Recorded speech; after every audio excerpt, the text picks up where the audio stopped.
right. So I had about a day or so to think about things.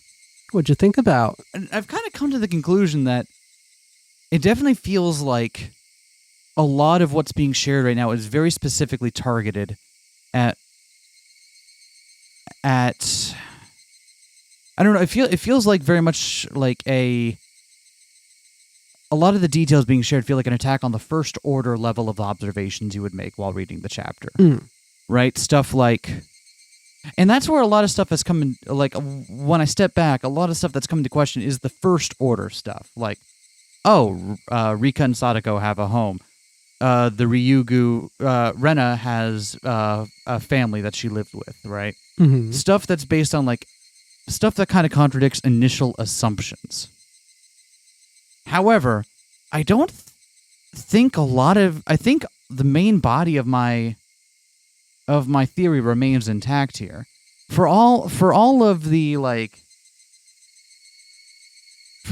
very specific details shared that seem to be like a direct reproach to the reader, to like someone who's reading it closely and following along, I don't think it actually changes like the general shape of what my theory is. I don't think we've seen anything that contradicts that. We've learned new details, and maybe that helps expound on some of the reasons for it, but I think generally the shape of things I have in mind is accurate. A lot of what I had initially been, or not accurate, but like is still in one piece, I should say. I was gonna say bold. I'm not. Forgive me, I misspoke. A lot of what I had initially been speculating during this chapter was based on the idea that, like, they have homes now, their families must be alive. This kind of diverges from the other chapter way back at the dam site incident. That could still be the case, but it doesn't appear to be. The simpler answer is that this is just a different version of that month where Keiichi is in Hinamizawa. Even so, the differences between some of the characters and how they're acting are still striking. So I haven't like taken off the idea that maybe, something about the past is different, but I also can't help but notice the way some of the characters seem to be written differently, and I don't know how to read too much into that, if it's just, we have a better handle on the characters now in Chapter 2, or if I'm supposed to be really leaning into that. I did notice that Miyo feels a lot more intense and different in this chapter than she did in Chapter 1. Sadako is much less leaning on Keiichi as a surrogate big brother. Miyo and Tomitake actually feel like a believable couple. Like, I don't know how much I'm supposed to read into those different, we're just seeing different aspects of those characters now, or it's just, you know what I'm trying to say here. Mm-hmm. So I have all these things competing in my head, but I do still think, for all of the pretty direct ways in which this chapter seems to be countering the assumptions it led readers into in Chapter 1, I still maintain that the substance of my shape of event, the substance of my theory, remains intact. I can accept that Rika and Sadako have someone to live with pretty easily, because that makes more sense than them not. In fact, like, the real challenge to my understanding of Chapter 1 here is the idea that they have, the real challenge is the idea that there's a through line of them largely being orphaned kids without families. And while that might still be in there, like, they've obviously lost their present family, like Sadako and Rika have obviously lost immediate family members, it definitely does seem a little harder to uphold that through line when, Sadako and Rika still have a home to go to. We finally hear mention of Rena's parents for once, confirming that we know exactly what Miyo's home life is like. Like, that does kind of... Do we know exactly what Miyo's home life is like? We don't know exactly, but we know that she lives with her grandma. Mm-hmm. Right? So we know that she has a family member. So at least on the first order notion that they just don't have families. Right? Like, because my original feeling for Chapter 1 was that, are Sadako and Rika just living at the temple? right? So yeah, maybe they're living in a home at the temple. That could still be in One Piece. My point being is that I'm willing to give up on some of the superficial stuff, and a lot of what this seems to be challenging is largely superficial details. So far. But we'll see. I think you've listened to me dither enough, right? Have you? Let me know in the comments if you listened to me dither enough. All right. Oh, wait, we were going to read the tips this time, weren't we? All right. Hasn't been a while. Scrapbook. Yep. Scrapbook, and whatever that is. Got it. From the Scrapbook 1.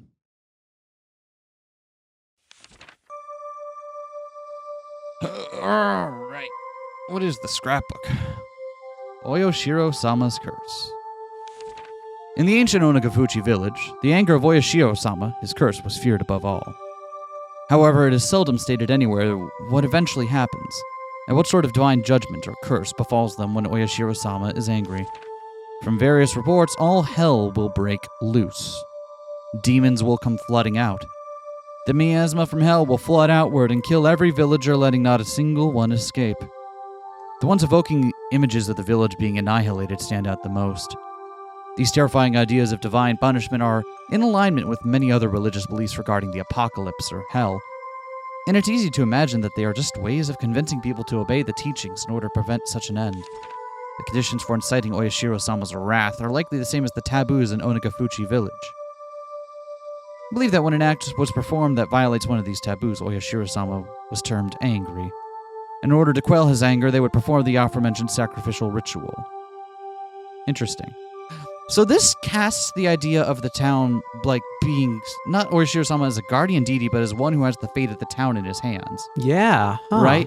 And that certainly seems like an analog for the state at this point, who have the ability, or like who are being kept at bay, but have the ability to wipe that town off the map by putting the dam up, right? So, again, this kind of goes back to my reading of Hinamizawa itself is not the village of demons. It's the village being preyed upon by the village of demons. Hinamizawa is the town being exploited by Oyoshiro-sama's curse. They are not the ones maintaining it. They are the ones that are most victimized by it. And that also fits if, say, the Sonozakis are the ones actually doing... In that case, that would make the Sonozakis literally Oyoshiro-sama. I see. Literally, right? That would literally be them. Which is kind of funny. Of course, we also can't help but note that a lot of the folklore we get is kind of thematically similar, but do contain some different, like, internal inconsistencies with how things are portrayed. And it is just folklore. It's meant to, like, get us thinking in the right ideas and on the right track, but it's not necessarily meant to be a literal representation of fact, right? Anyway, let's see what else we got here. From the scrapbook 2. Whose scrapbook? I guess Miyo's. Miyo's creepy scrapbook of horrible incidents. But definitely like decorated all lacy and cute. Yeah. Like a standard do scrapbook. Do people still do might scrapbooking? Is that still a thing? It definitely is. There's like whole sections at craft stores for it. For scrap, I mean, my mother growing up was big into scrapbooking. I mean, like big productions. Like she would have some out at a time and like keep working them on big projects in one of the rooms in our home. It's not something I've seen around as much recently. I wonder if younger kids are getting into that at all. But yeah, I'm imagining this in like kind of the craft store version of a scrapbook. Absolutely, that's what I'm thinking too. And of course, the other thing by sharing all this folklore is that it kind of creates this idea that this is what it would have to be like for the curse to be happening. Right? Which is kind of another trap where, like, if the curse is happening, or if it is indeed people upkeeping this idea of a curse, it doesn't have to happen exactly like this in order for people to believe these things. As long as they're not out there challenging these popular beliefs about what the curse is and does, that kind of does their work for them, right? The human sacrifice ritual. The sacrificial ritual was a simple drowning, involving plunging sacrifices into Onagafuchi Swamp which was considered hallowed. Of the rituals of Onagafuchi village, this one was unique in that the sacrifice would sink slowly over the long course of 3 days and 3 nights, which Miyo brought up was a very overt reference to Christ. A lot of that going around. I believe that it wasn't so much the killing of this sacrifice that was important, but rather the symbolism of them sinking as the submerging of Oyashiro-sama's anger. For that purpose, they must have had a passion for learning various methods for keeping the sacrifice from sinking too quickly, in order to force them to sink more slowly. Unfortunately, as far as I can tell from the records, those methods were not recorded. My thoughts are that they may have used logs or some similar material to create a raft, then set up a scaffold on there, hung the sacrifice up with ropes, and let them sink little by little over time into the swamp. Hung them up with ropes. That's an interesting little detail there. That is because that part of what I've been maintaining is happening with the curse victims is that they are hung or garroted, right? That they're killed by the neck, hung up with ropes. Oh wait, no, that's not what that means. They don't mean like hanging. They mean like string. They mean like stringing someone. Oh, okay. Well, never mind. However, if that were the case, it would not be strange if the ritual implements used for such a ceremony were honored as holy and enshrined somewhere.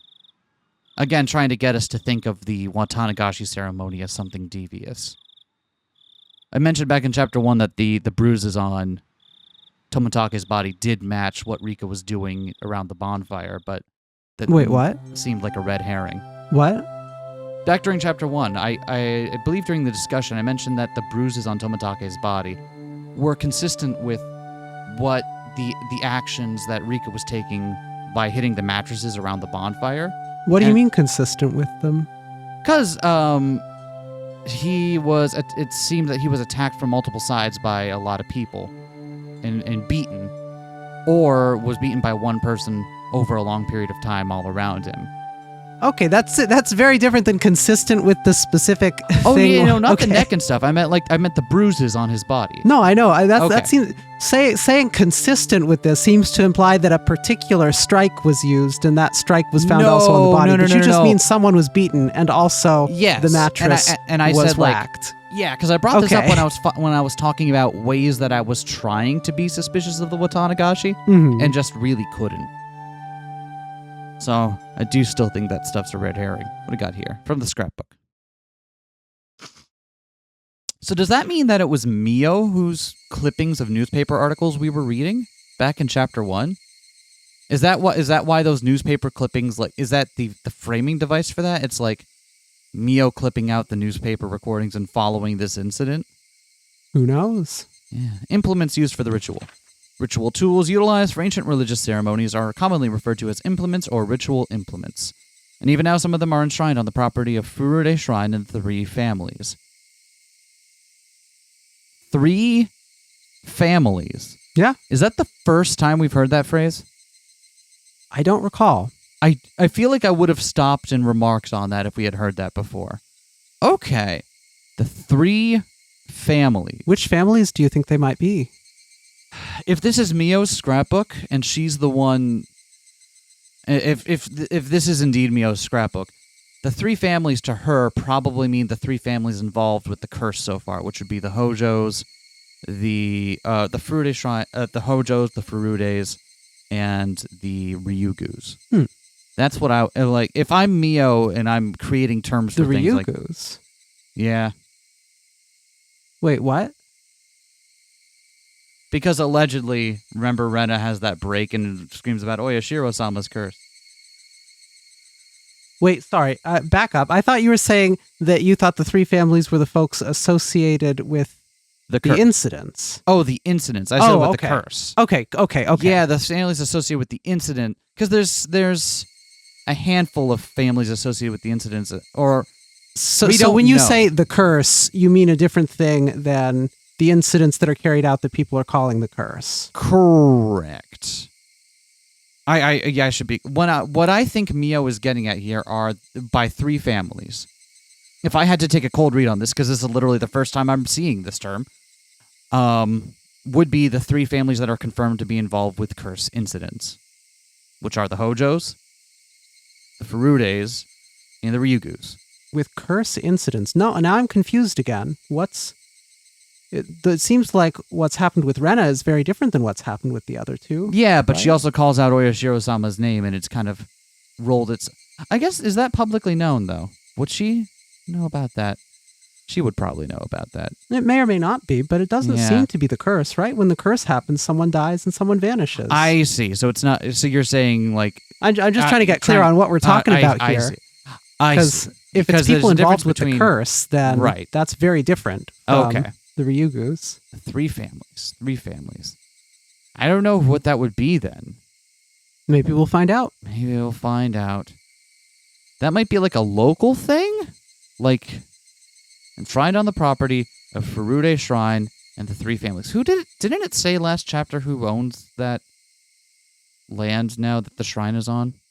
Did they say that? I would assume it's still the Furude family. Who are dead? They're not. Oh, right, because we know about Rika's grandma. Oh, that's probably who she's living with. Oh, okay. I just remembered Rika has a grandmother. I'm a dumbass. I had forgotten that. Yeah. Although we don't know if she's alive or not, but like, okay, that's probably the most reasonable assumption. She's living with her grandma.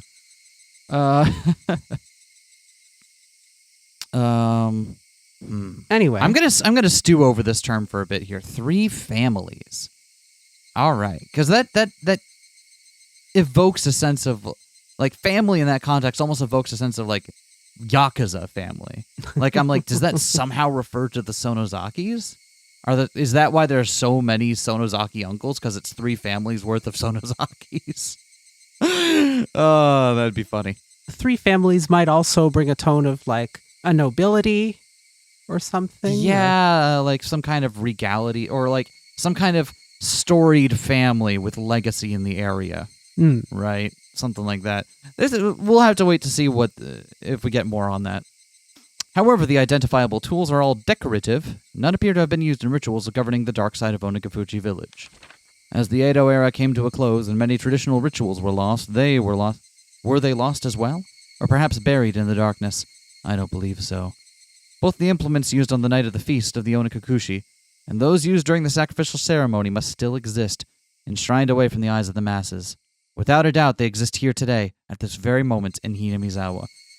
Miyo really wants this to be real, doesn't she? Like, in a really weird way. Like, But at the same time... I'm still making... There's a whole list of assumptions leading to this here, but I'm feeling good about some of these, but, like... I can't... Like, it's clear that... Again, assuming this is Miyo, that she really is fascinated and was trying to learn about as much of the events and the history behind this curse as possible. But it's also clear that the angle she's approaching it from is that she desperately wants this to be true. She would be, like, I don't think she's fully considered the idea that this isn't what's going on. I think Miyo is operating from the assumption that this is what must be happening in the village, is that the villagers are perpetuating this curse, and she hasn't considered that it's someone else or an outside force. And that's kind of like corralled her thinking into this kind of narrower laser focus on it, where she's not, at least from what we've seen so far. Without a doubt, they exist today here in Hinamizawa. Also, I'm nearly certain where they've been enshrined. What was once locked steadfastly has, for some reason, changed this year to a cheap-looking padlock. Like someone broke in and... He may be able to do something about such a lock. However, it is not far from the assembly hall, nor is it ever far from the presence of people. Are we talking about the... However, I will not give up. The night when it becomes a blind spot to every villager in Hinamizawa is coming soon. Soon it will be Watanagashi. Interesting. Miyo, okay, hold on. You just... Did you wind up missing because you snuck your nose in where it didn't belong, and then the Sonozakis were like, I guess we gotta kill you? One wonders. Man, I'm making so many assumptions right now.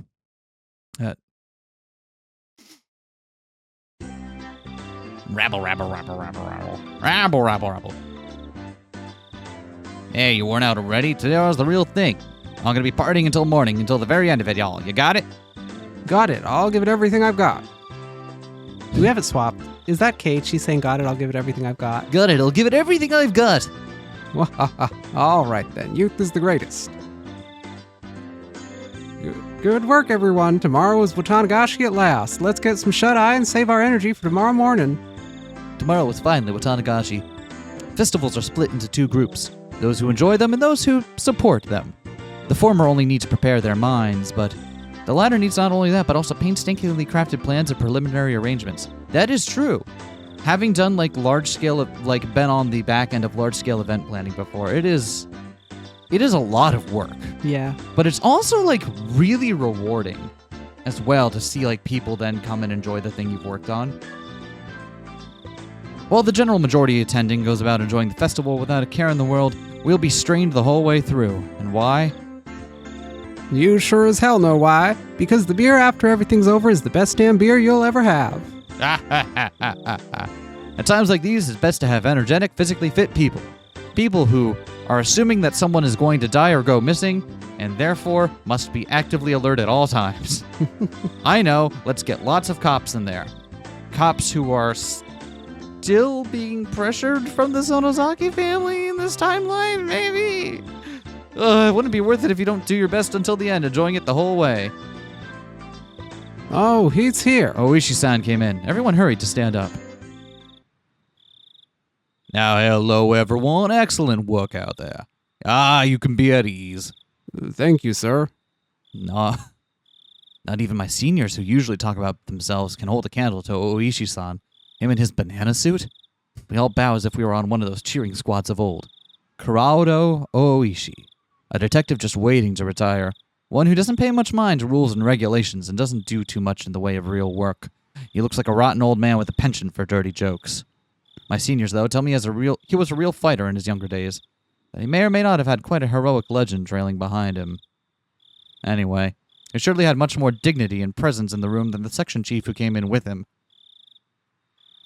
Everyone, I really, really thank you for your hard work on the preparations for the festival tomorrow. Everyone present stands upright and lends their ear to the chief's directions. We're on heavy alert for any thrill-seeking criminals expecting another incident like last year. I need all of you to focus your energy as much as possible in your mission to prevent any crimes from happening. Yes, sir. Of course, it would be best if nothing happened. However, everyone, please assume that an incident will in fact occur. Prevention is number one, but it probably won't be enough. This year, too, someone will die and someone will disappear. Interesting. So this seems to imply that he had already made the connection between people dying and disappearing. When last chapter he was surprised. Was he? Yeah, or at least that's what he told Keiichi.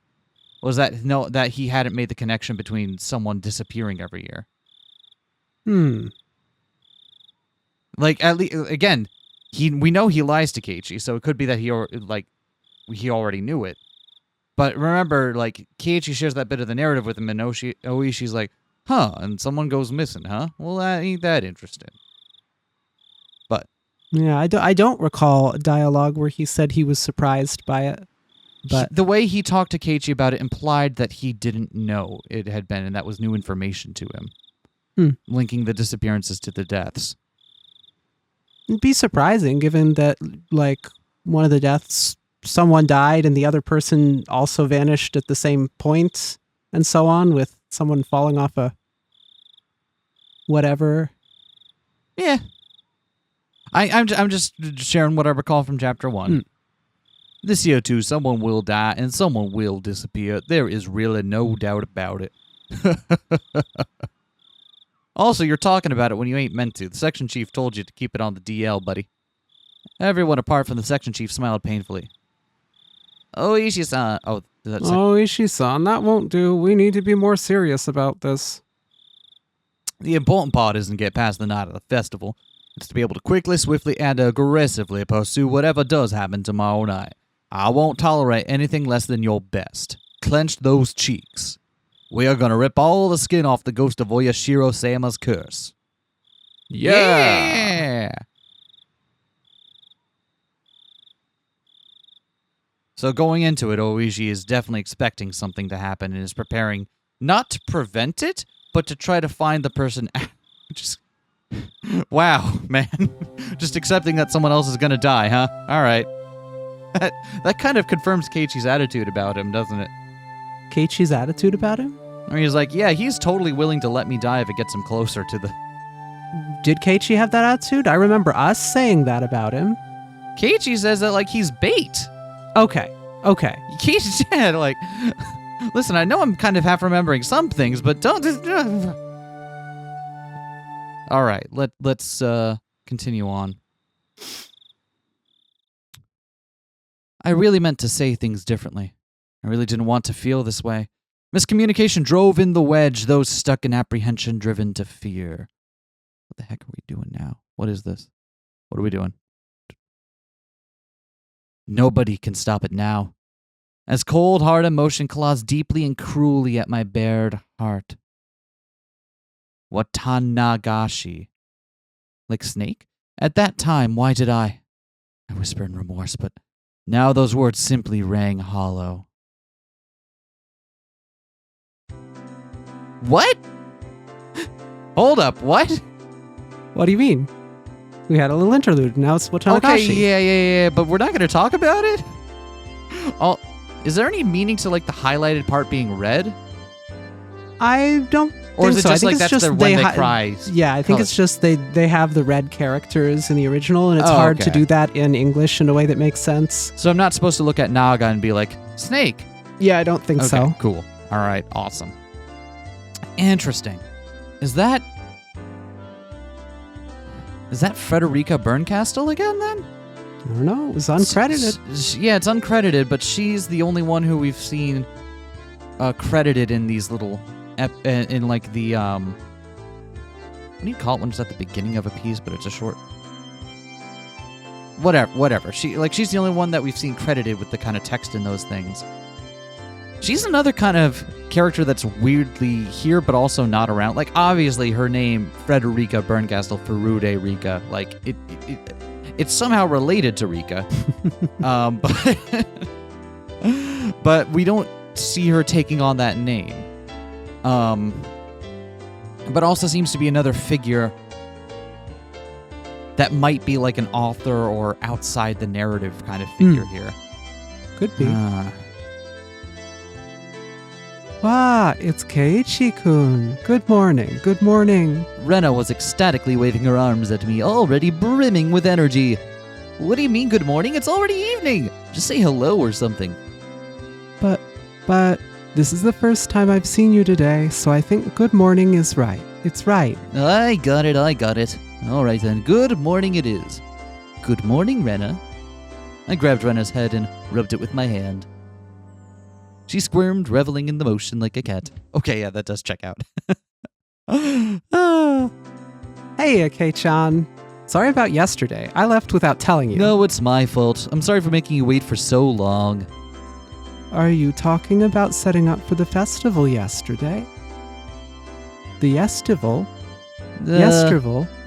Yesterday? No. How was it, Keiichi-kun? Did you do your job properly? I feel like there are better portmanteaus out there. The slight muscle pain throughout my body and my sluggish movements were already obvious. I did great. I'm pretty worn out now, though. I grinned dryly, and the three of us break out into laughter. Oh, where are Sadako and Rika-chan? Are we meeting up with them at the festival?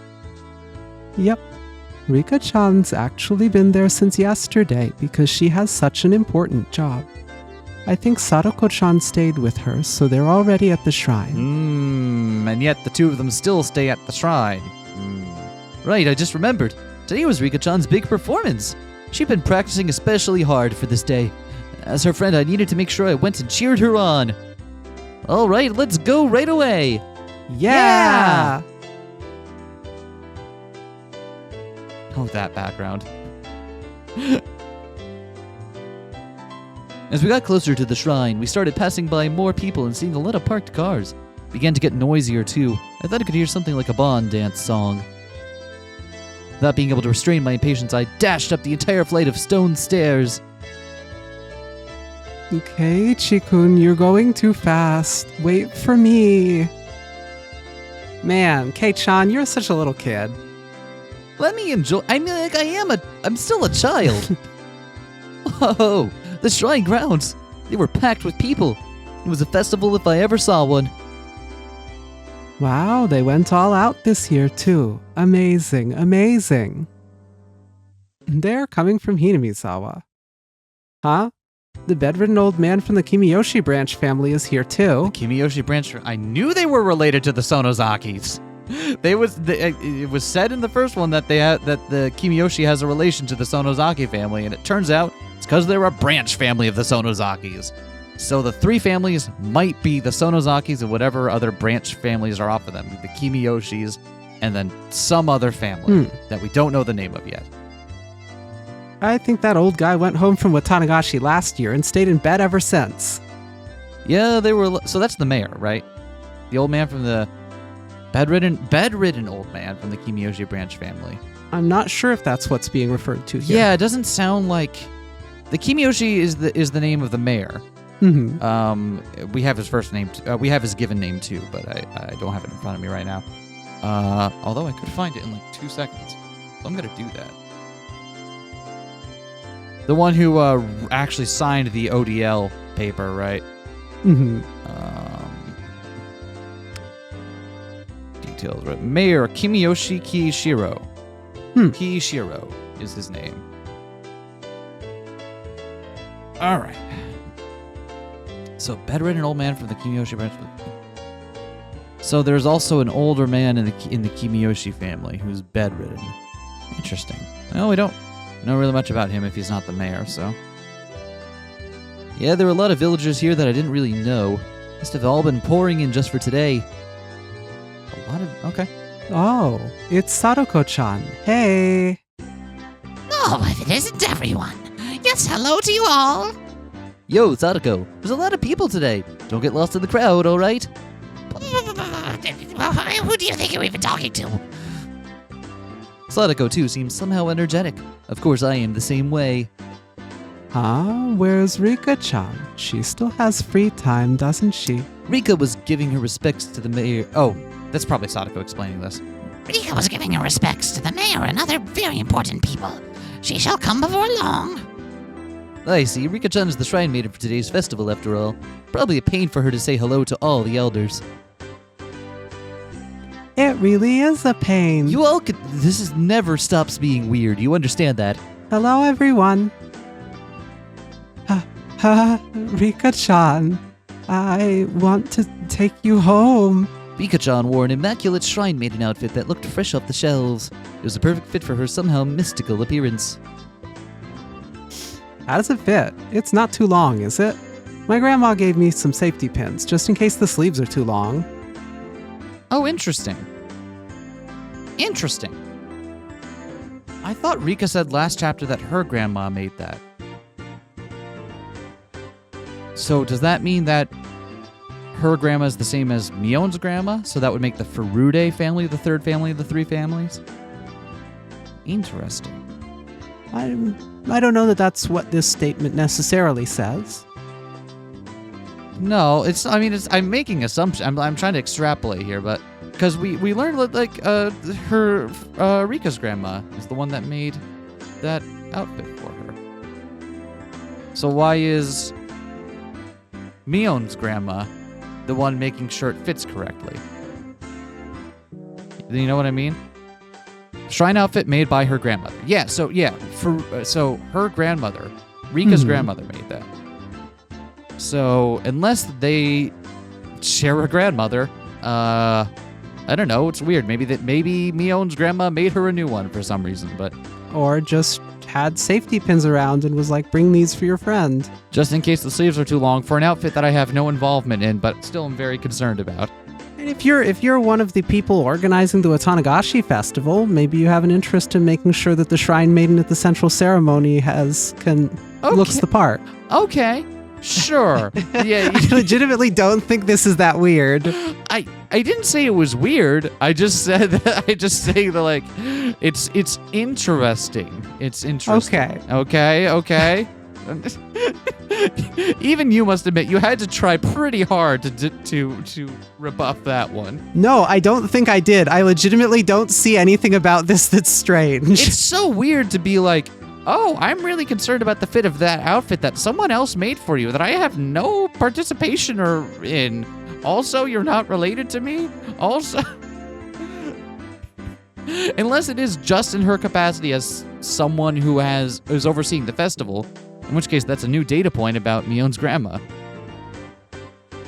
It's all right. It really is comfortable. As she spoke, she began to do some twists and stretches. It's great. It's great. It's so cute. There was approximately one person here getting a nosebleed from watching Rika-chan move. Keiichi-kun, don't you think she's cute? Don't you? If you don't, then she'll be all mine, then I'll take her home with me. I do think she's really cute. Totally cool. Enough that I want to pretend to be her big brother or dad and take pictures with her. If we take a picture from 2 different places and make it stereoscopic, we could eat, or rather stare at, a real-life Rika-chan at our houses whenever we want. Ah, that sounds great. That sounds fantastic. Rena's eyes and mine glittered with stars as our noses bled and we drooled. Rika, you'd best stay away from them. Don't worry, I'll fight for your honor. Yes, or I might get locked away in a basement somewhere. This is a notable job hazard for shrine maidens. Yeah, What a fucking comment to just say out of nowhere. All right, Rika. All right. Who's locking people in basements here? Just come forward. Like, you're not you are in trouble, but let's talk about this, all right? Is it you, Rena? Rena, are you locking people in basements? Keiichi, is your dad locking people in basements in his murder house? You look like you're enjoying it, though, Rika-chan. You're being harsh. We all laugh together again. Okay, let's not hang around here. Let's get to the festival. There's not much time left until Rika-chan's big debut. Debut? You're right. Great. Let's go, everyone. Yeah!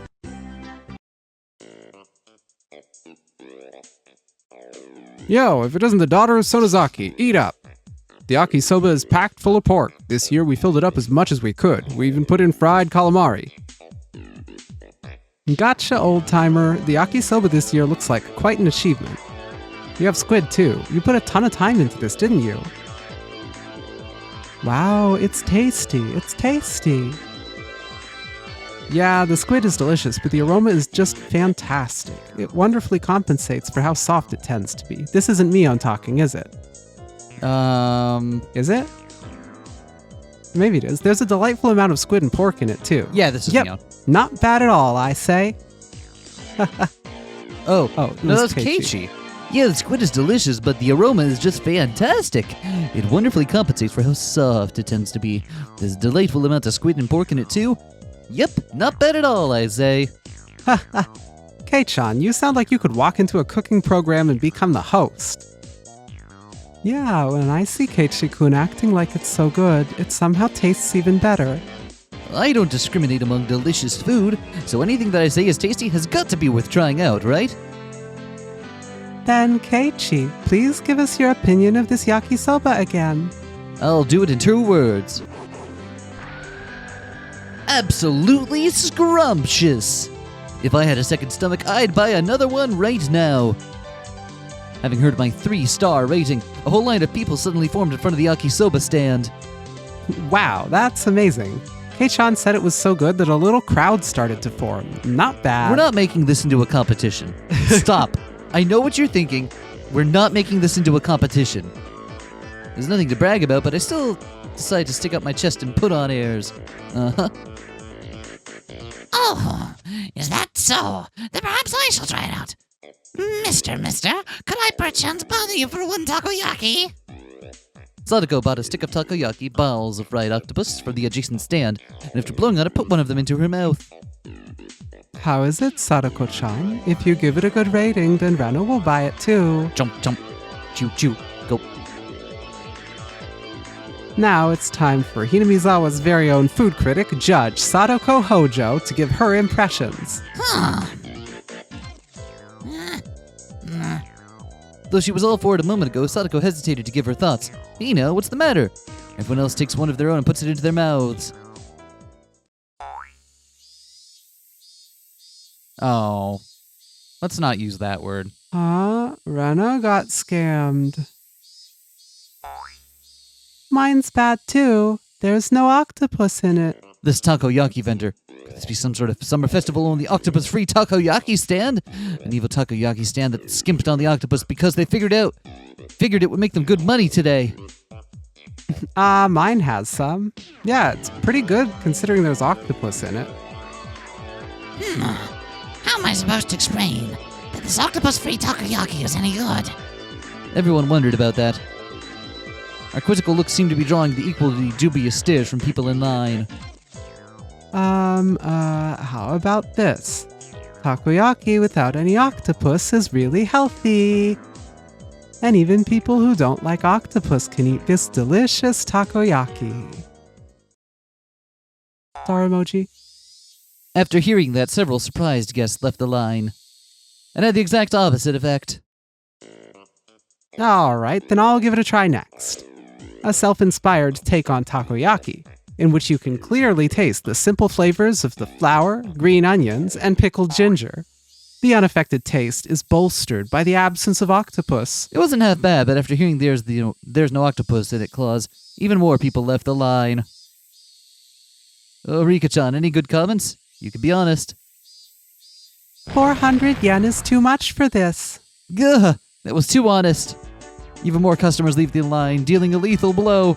There were other takoyaki stands around after all. Well, I mean, we might not want to be doing this. Hey, Sadako, you started all this, so give us a great big turnaround. I cannot do it.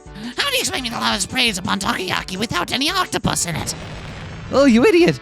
Sadako's angry outburst was the finishing blow.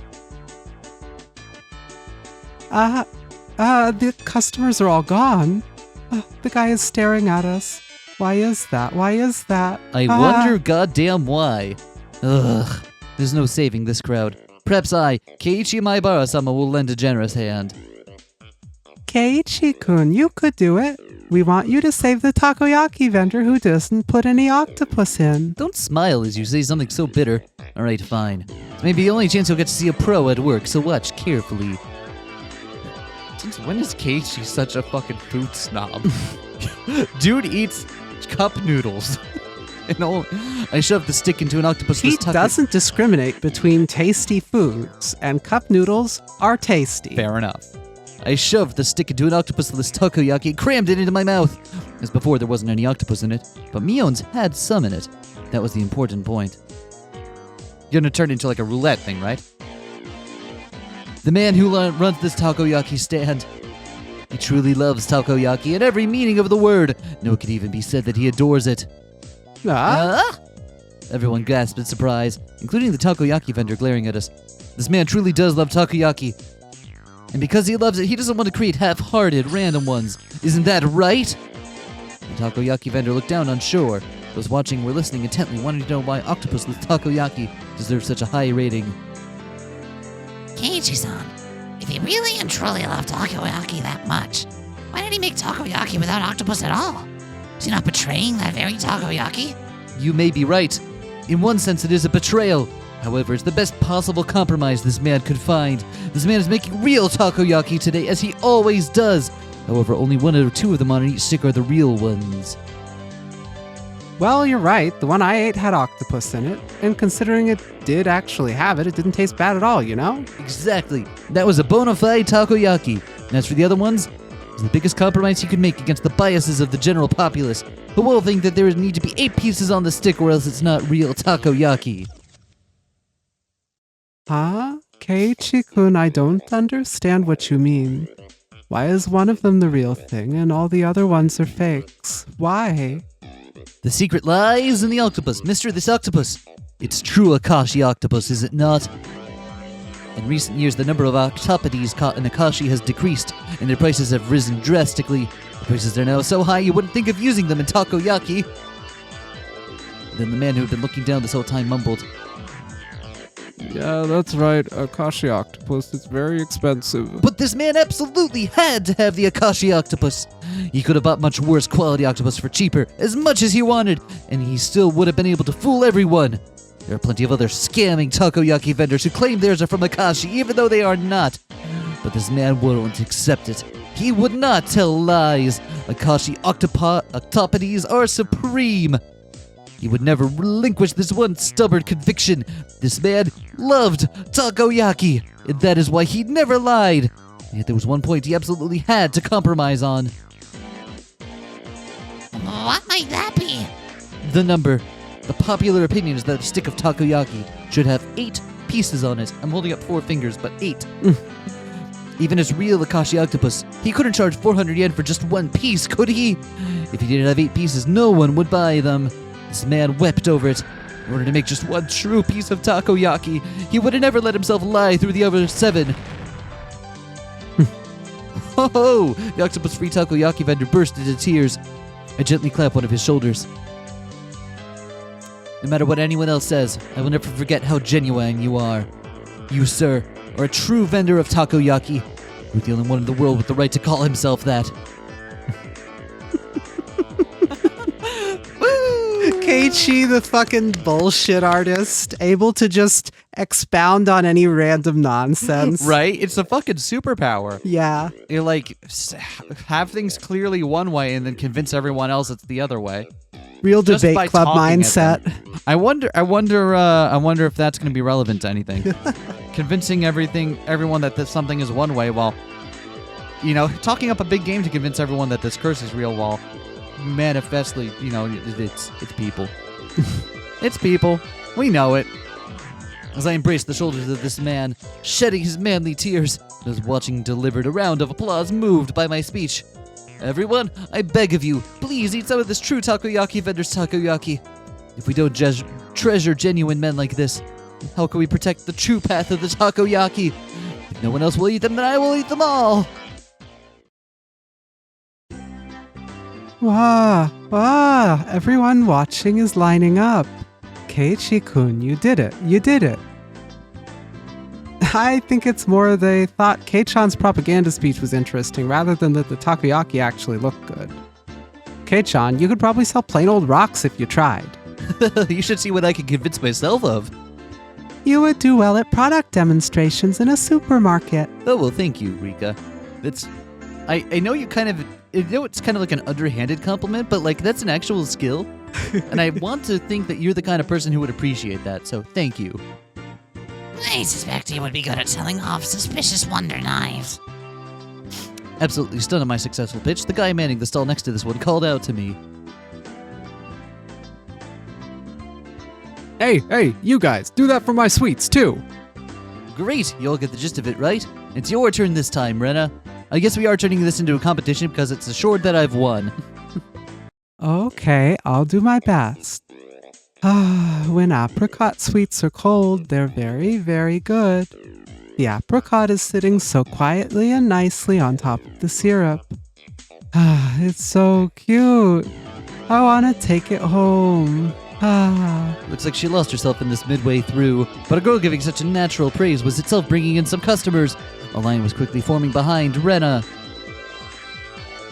Next up is the okonomiyaki stand. Sadako, you're up. The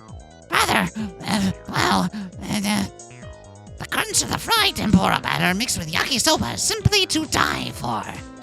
I will do it for you. I will kill you. With a huge piece of bacon laid on top. When you bite into it, it all comes flooding out. Chomp, chomp, chomp. Yeah, that's freaking great. Now I want to try some too. Oh, yeah. Oh, wait, no, that's Keiichi? Yeah. Yeah, that's freaking great. Now I want to try some too. Then a huge crowd formed at my words. What on earth is this? So basically all these onlookers are just following us around to all the stands?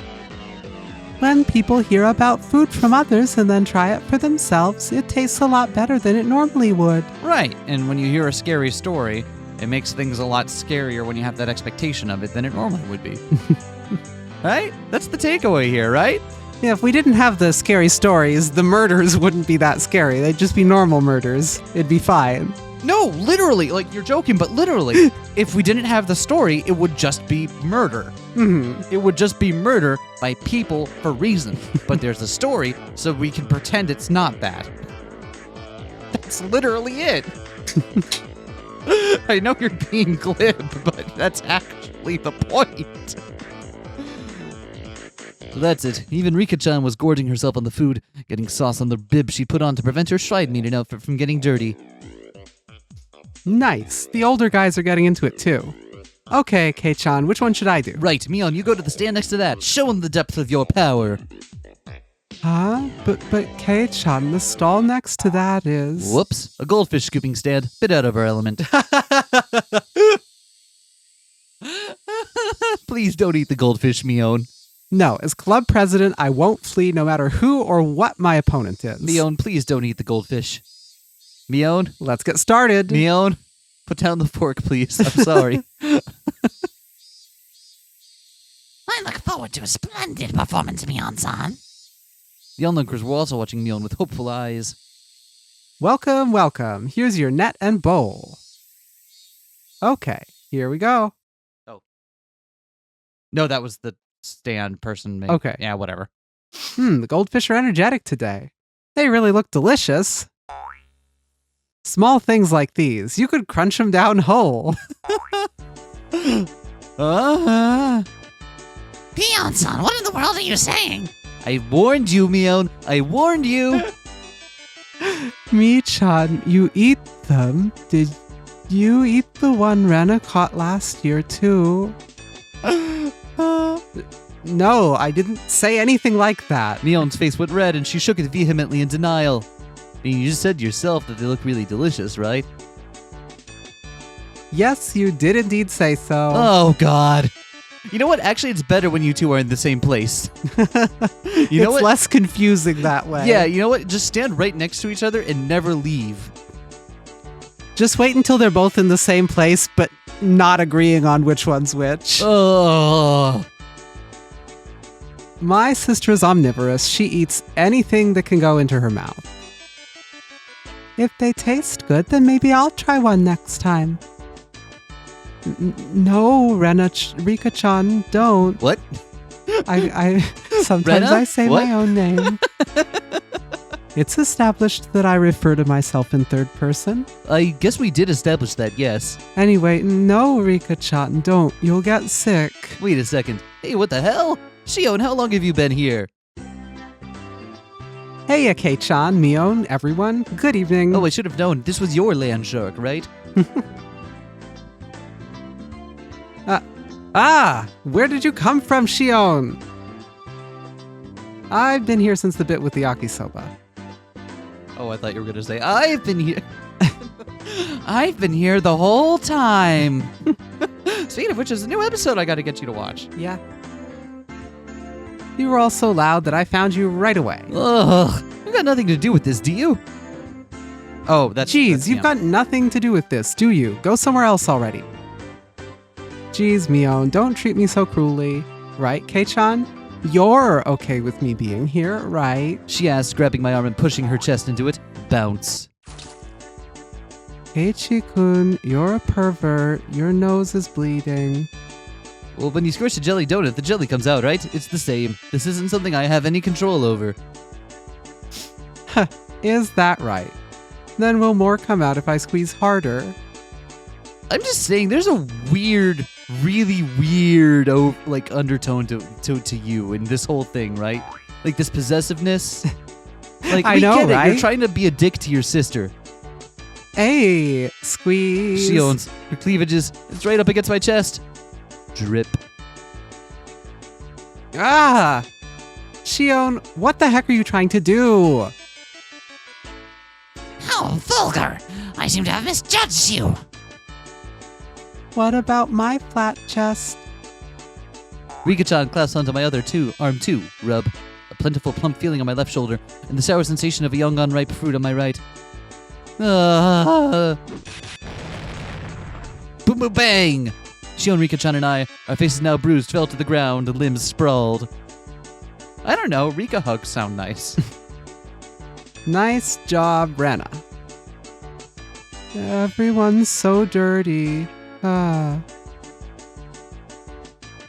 punched me. It really hurts. Rika, you got what you deserve. Sheesh. Now that Shion was here, the energy around us had increased by 120%. Your friends are so much fun, Mion. I never get bored of them. Right?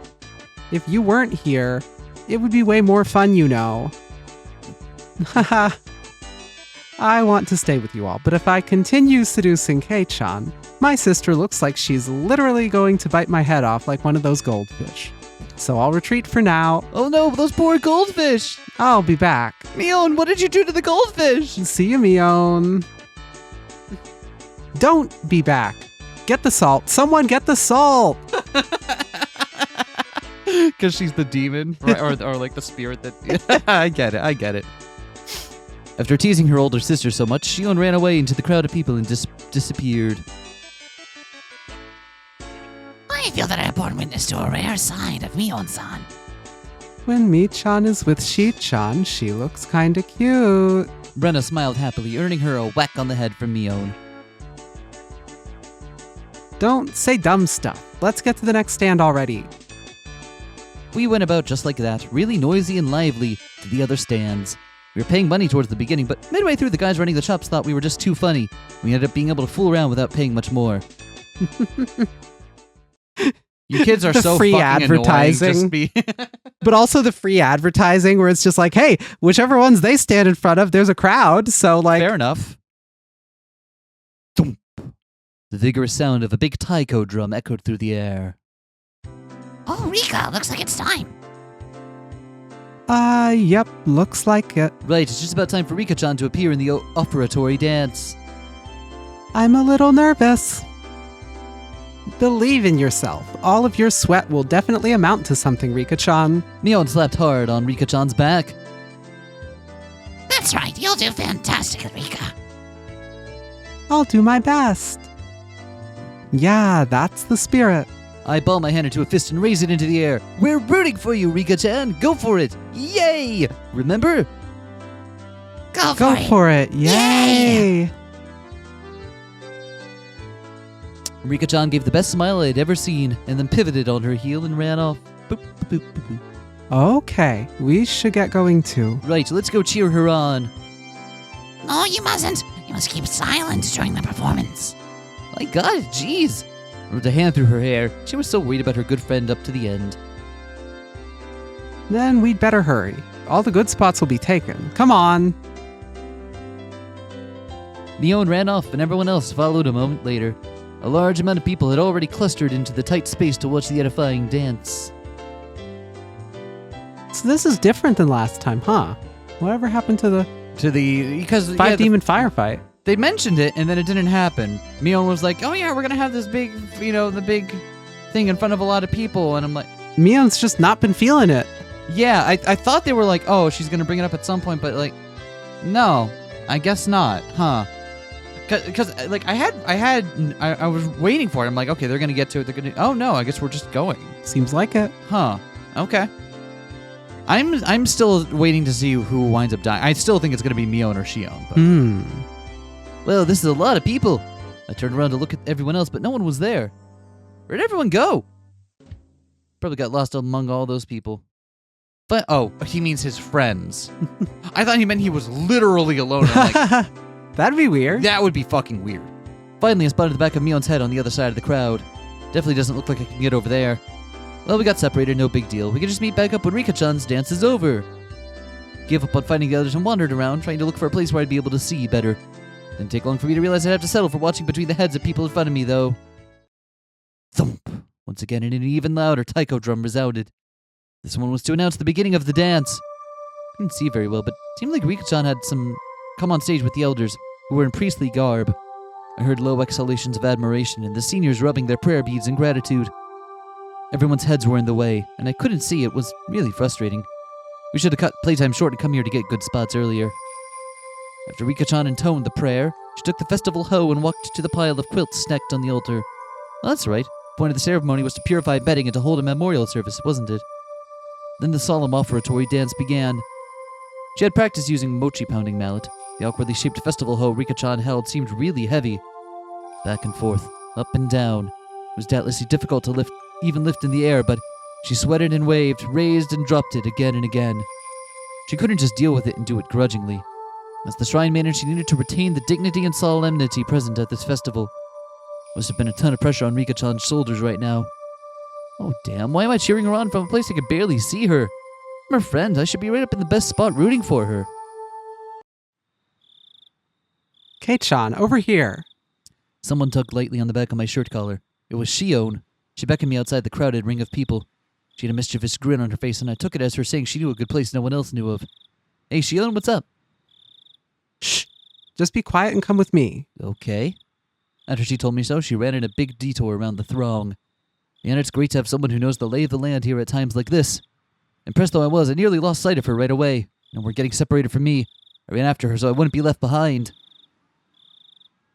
I wondered in anticipation what kind of secret spot Shion had in mind. We left the crowd of people and went around to the back of the shrine grounds. Hey, wait, where are we going? We're getting further and further away. Shh. Just stay quiet and follow me. You'll understand soon. Shion gave me a wink that reminded me of Mion as she said that. No sign of people, not much moonlight. It was dark.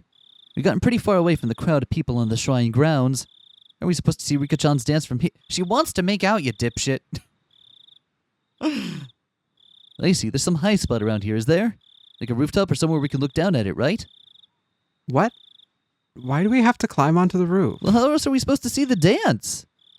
Did you really want to see Rika-chama's dance? Keiichi, could it be that your strike zone is really low? I don't think we're understanding each other here. Weren't you going to show me somewhere I could see her dance from easily? What? Who made that promise?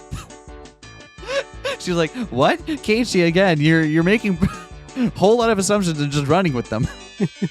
All I said was follow me. You followed.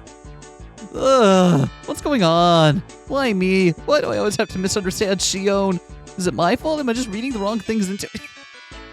Yes! Yes, Keiichi.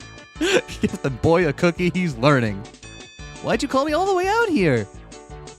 The expression that indicated she wasn't fooling around, Shion pressed her index finger up to my lips and said slowly and quietly. This place is a dark, dead, empty spot. You can't see it from the festival grounds, and now a male and female of the same age are all alone together. Whoa? Could this be? Shion, she's not planning something crazy again, is she? Shh. Shh. Look over there. See? Shion whispered, pointing to the dark underbrush. And there we saw 2 figures. One male, one female. What's that? Is that? We're right at the scene of a rendezvous, of course. See? Look closely. Can you tell who they are? I peered intently. Why do you want to spy on Miyo and Tomatake? I peered intently into the dark at Shion's suggestion. Oh, it's Tomatake-san and Takano-san. The two of them were clearly breathing quietly and glancing around to make sure no one knew they were there. They crouched before the entrance to a wooden storehouse-like building.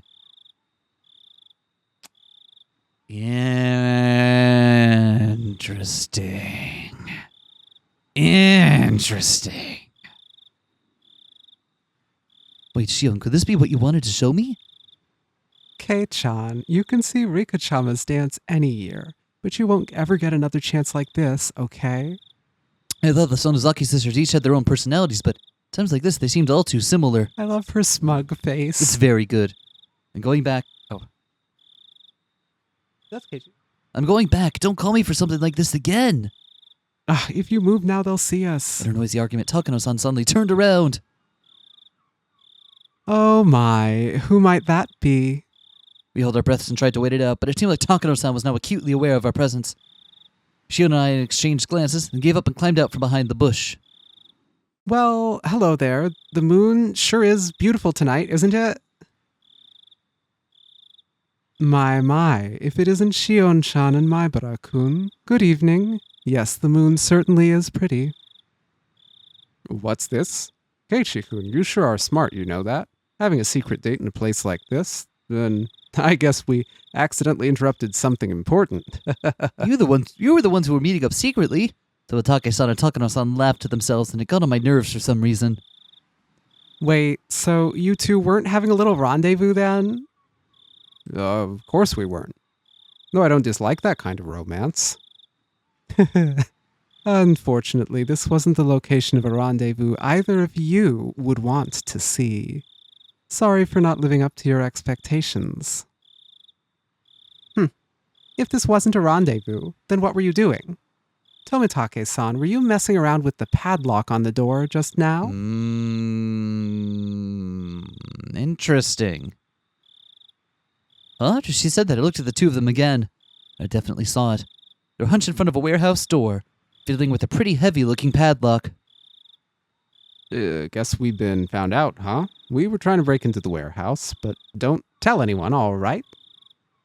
Don't tell anyone? Are you thieves or something? I demanded unthinkingly just because of how absently Tomitake-san was grinning. Nah, never. Thieves are people who steal things, right? It's not like we were trying to take anything out of here. I see. Then why are you trying to unlock the door? This is the forbidden storehouse for ritual tools. They say only the Furude family and a mere handful of others are allowed in. Forbidden storehouse? I took a few steps back at that and then looked on the other entire warehouse. It certainly looked like one built removed from any signs of people, almost as if in secret. It was filthy, revealing how little it was ever opened. And it was built to be durable, giving it a strange, overpowering impression. Now that I looked at it more closely, it was certainly different than normal warehouses. This place, they're called ritual implements. Basically, this is a warehouse where they store such tools used in rituals. Well, more accurately, maybe it's a temple where the implements are enshrined. The ritual Ho Rika-chan is using for the offertory dance was inside here until today. Of course, if anyone but the Furude family enters, they bring impurity into it. So absolutely no one is allowed a single step inside. It's a sanctuary. Shouldn't we absolutely not be coming to a place like this then? However, Takano was wearing a childlike expression, an innocent smile at best, and terribly cruel grin at worst. What is it with R07 and smug older women who look like they'll step on you? And not step on you in a hot way, step on you in like, I don't care about you way. What I'm concerned with is far beyond your mortal ken. I told you I was researching Hinamizawa's folktales and legends out of an interest in them, didn't I? A lot of the answers to questions I'm curious about are hidden away inside here. I've waited all this time until today for this chance. A chance? Everyone's eyes were fixed upon the dance at the shrine grounds today. This was the ultimate blind spot. Then how did Shio know that she was going to come here? I see. I didn't know you had lock-picking skills, Tomitake-san. Stop it. I don't want to be doing this, okay? Sorry for taking you along with me, but this was all thanks to you, Jiro-san. I really am grateful. This is the only time, understand, Takano-san? I don't want to be sneaking into places like this. I have better places to sneak into. Why do we need to interrogate why he has lockpicking skills, or are we just taking that and moving on? Maybe it's his hobby. Maybe you know. He's like the lockpicking lawyer. Yeah. He's a lock sport guy. Could be. You really are a good person, Jiro-san. Clink. Tomitake-san undid the padlock and placed it to the side. It's open. Thank you. At long last. Takano-san gulped. With an unusually excited air about her, she gave the heavy door a shove. The sharp smell of mold and dust flowed out from the gap in the doors. I had claimed curses didn't exist, but in this situation I could believe in them. If we went into such a holy place with our shoes on, feels like we could be punished somehow. How about it? Your accomplices, too. You came all the way here, so why not come in and take the tour? It'll be a little field trip to a museum of precious cultural artifacts that conceal the secret history of Hinamizawa. And it's only open today. Oh, accomplices. The deepest of personal relationships. We are not accomplices or anything. Aren't you interested, though? Come on, let's take a peek. Shion said, predictably linking her arm with mine. We definitely shouldn't be doing this. It's the holy warehouse, isn't it? You said ritual implements, right? I really feel like we should go in. I'm a part of the Sonozaki family, so I have a good guess as to what we'll find in there. But I want you to see it too, Kei-chan.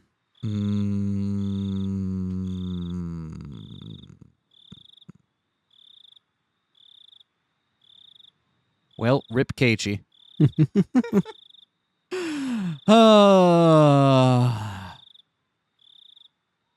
We barely knew ye.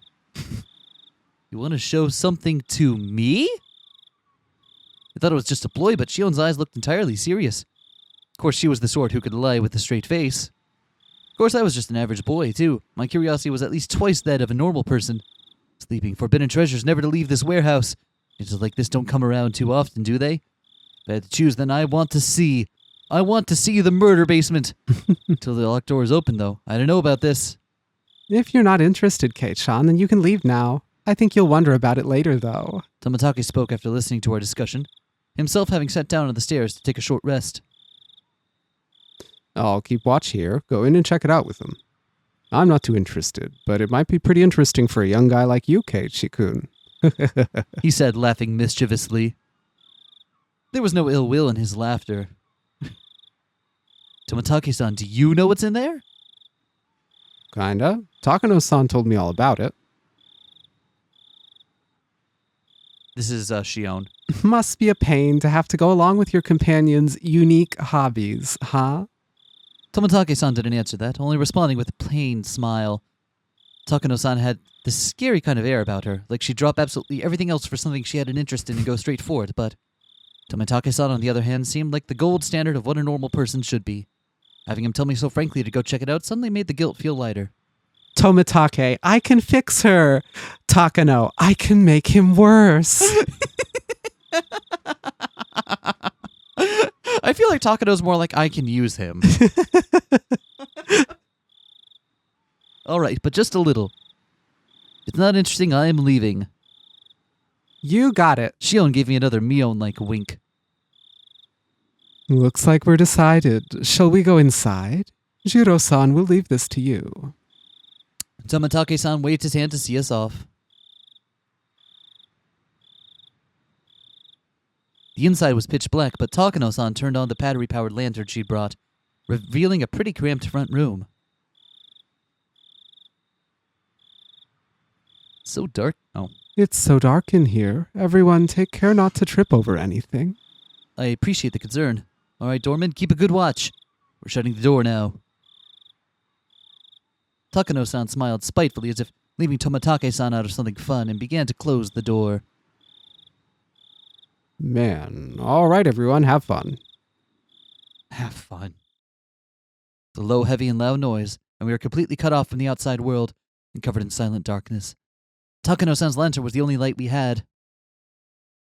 It'll be fine. It's an outdoor lantern with backup batteries inside. It won't go out or anything. Looks like Takano noticed my uneasy expression. I couldn't help but blush a little and avert my gaze. Deeper inside, there was a heavy and old but sturdy door with solemn decorations on it. It was the last door sealing the way to what was within. Strange how it has an antechamber, even though it's just a warehouse, isn't it? It didn't look like a warehouse from the photo. Like, I know not to put too much stock into it, because, like, again, it's real-life photography. You have to work with what you have. But, like, it didn't look like a warehouse. There were, like, statues and shit out front. There's like, reverence here. Yeah, they're talking about a warehouse for ritual tools and for religious implements. So I think that might have a bit of a more gravitas and demand a little bit more respect than just a fucking plastic shed you got at Lowe's. But it'd still be weird if it had a whole antechamber and stuff, kinda. Yeah. Like, you'd expect it to be really decorated and temple-like, but maybe... And all this talk of locks and sheds, for whatever reason, recalls that scene in Chapter 1 with the athletic storage shed. I don't recall what... It's just, like, it's very, like... there was a lot to do in Chapter 1 about the athletic storage shed and when it was locked and when it wasn't. And about, that's where Rena went to hide before the tag group devoured her or closed in on her. There's all this talk in the beginning of the chapter about that athletics locker again and when it was locked and when it wasn't. And that's where Keiichi originally tried to get the bat, and when eventually he landed on Satoshi's. I don't know. It's just a weird parallel. Been on my mind. So. I believe it's set up this way so that you would open one door at a time, never letting the room with all the tools be seen from the outside. Takano-san explained this, awfully impressed by the construction. Still, it's really dark in here. Huh? That over there, it's, I spotted a circuit breaker hanging from a clump of wiring clumsily attached to the wall. Oh, here, isn't this the light switch or something? Sure, turn on the light switch when you're in a place you're not supposed to be. I flipped the biggest switch I could find, and with a click, the pitch-black room was illuminated by an old bare light bulb. One scrunched up their face at the sudden strobe-like brightness. Don't! Before she even finished, Shion slapped my hand and flipped the switch back. So another loud click and the room returned to darkness, with only the lantern for illumination. Oh. You can't, Kei-chan. We snuck in here, remember? If you turn on the light, it might give us away. I'm scolded by Shion fairly harshly. Looked like she was worried about whether someone had seen them from the momentary light. It's all right. It was only for a moment. Takano-san remained a relaxed adult. Seemed like she was confident she could talk her way out of it if someone did see us. Let's go in. Here we go. There. The even heavier door opened. This time it wasn't just the dust that came out of the air, there was also a nasty smell. So we don't actually get to... So, clearly, a bright strobe light. Not just like a neglected one, but like a bright one that's apparently maintained. Well, they've also been in the dark, so any light would seem really bright. Yeah, all right. But still, like there's a difference between like a light bulb that you turn on maybe once or twice a year and it kind of gets a little bit red and down after a while because you never use it, and one you want to make sure is always constantly updated. One smell was like opening a dust-filled cupboard in the back of a kitchen that hadn't been opened in years, and the other smell, the nasty one, was hard to explain, but it was like raw odor of a fish market. From how the sound echoed, this room felt far larger than the first. Takano-san held up her lantern and revealed the contents of the expansive room. Oh! Back wall of the storehouse, right in front of us, was a Buddha-like holy object, standing there looking down at us. I was taken aback by its unseen force, lit up by the slender beam of the lantern. That's the guardian god of Hinamizawa, Oyashiro-sama. It's far grander than the one at the shrine. Oyashiro-sama. So this is the spirit protecting Hinamizawa. Again, they keep talking about how he's protecting Hinamizawa and then how he's, actively terrorizing Hinamizawa at the same time. It's these two tangled... Did it say terrorizing? Demanding them as sacrifices to quell his wrath?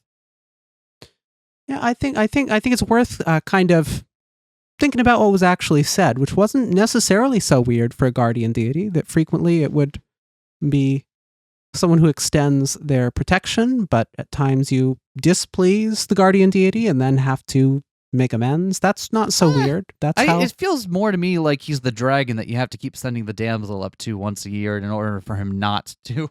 It's less protection and more like buying him off so he doesn't level the place. Maybe so. It's just, it seems worth thinking what they actually said versus what you might have felt about it. Oh yeah. I'm just trying to also like work in my own, like I'm trying to, yeah, no, don't worry. I'm here. I'm in it to win it. This is the spirit of protecting Hinamizawa, the one guarding the holy land of Hinamizawa from the impurities of the outside world, and the one delivering punishment after punishment upon those who attempted to sully the land with the dam construction. Was it Toho? It looks like there are far more tools stored here than I thought, but this is so sad. None of them have been maintained. How unfortunate that they're in such a state. Even in the dim light, I could see a lot of strange objects lining the walls, ceiling, and shelves. Takano-san, speaking as if in a trance, was infatuated by the various implements filling the dark room. They weren't very festival-like or traditional, but instead, it's more like the workshop of a blacksmith or a carpenter. A lot of large wooden and metal tools packed in here. Putting it bluntly, it was all pretty boring stuff. Imagine there would be more artistic things to hear from the Heian period, but these are a far cry from being cultural artifacts. My expression betrayed my dashed hopes, and they caught on right away. Oh, is this not interesting for you? I'm not into literature or art, so I can look at this stuff, but I don't really understand its value. Keiichi-kun, you really do look like you don't get it. I guess that's only natural. Takano-san reached into a paper bag she'd been holding the whole time, took out a worn scrapbook, and began to flip through it. Hey! Then just for you, Keiichi-kun, I'll tell you an old story. Oh, no, you don't. I know you and your irresponsible ghost stories. It's a common tale in this region. If you go to the library, it would even be on their recommended reading list. Telling stories in such a dark, creepy place. She must have a horror story in mind. Shion's face belied nothing but calm. She had the same personality as Miyo, and she'd have found fault with me being scared. I'll endure it for now and pretend to be calm. Okay, all right, I'll read it. After confirming that I was going to be quiet and listen, she began to speak softly like a kindergarten teacher reading a picture book. Long, long ago, in a certain village in the mountains, there was a swamp. This swamp was very, very deep. Some even called it bottomless. People said it was connected to Hell, the land of demons. The rumors said it was deeper than the ocean, and that anyone it swallowed would sink into the underworld, a bottomless swamp. Its name was Onigafuchi. Wait. Thought back to the story I heard yesterday about the sacrifices sinking into the bottomless swamp. Could that be the swamp that she's talking about? So that the village was Hinamizawa, right? You catch on quickly. That's right. Though it was called Onigafuchi Village at that time. Onigafuchi Village, that's a pretty inauspicious name. It evokes quite the image, doesn't it? I hear that the name was changed in the Meiji period. The name of the swamp connected to Hell was called Onigafuchi, which meant the Demon's Abyss. The true name of this village, Hinamizawa, was Onigafuchi Village. The villagers belonged to that abyss, or to Hell in other words. They lived their lives worshipping the swamp said to connect to it. But then, one day, demons began to appear one after the other from deep in the swamp. What was that shaking? I don't know. We're just not going to address it? All right. The villagers feared that Hell was overflowing. The demons mercilessly attacked the villagers. They could only watch in fear. They could do no more than hide themselves and tremble. So did someone exterminate them, or? Unfortunately, there is no Momotaro or Superman in this fairy tale. Then did they get the whole village together to fight them? Heavens no. The villagers weren't nearly strong enough to fight on equal terms with the demons. Then the only recourse would be to flee the village. They couldn't do that either. To the villagers, it was their beloved homeland. It didn't matter how terrifying the demons. They wouldn't have run away so easily. Then what did they do? Or did they just get wiped out? Unable to fight and unable to run, all they could do was wait for the village to be destroyed. Then, when everyone had lost hope, their god, Oyashiro-sama, descended unto them. I see. So Oyashiro-sama came down from the sky and beat up all the demons then? You're such a boy, Kei-chan. Yes. You always jump straight to using force to resolve things. Shion sighed, a little annoyed. Embarrassed, I held my tongue. The thing about Oyashiro-sama, he wasn't a violent god who would beat them up like you're saying. He was a kind god filled with love and benevolence. The strength of Oyashiro-sama descended from the heavens couldn't be compared to that of the demons. They didn't even fight, they simply prostrated themselves before his radiant authority. Oyashiro-sama urged them to go back to Hell, from whence they came, but the demons wept and challenged him, saying they could never return. The world of the demons, too, has harsh commandments. They claimed they had been banished from Hell. The demons who didn't have a place to go, neither in Hell nor in the human world. Of course, they... What is that, the reverse fallen angel? Of course, they were at fault for attacking the village. They deeply reflected... Oh. Of course, they were at fault for attacking the village.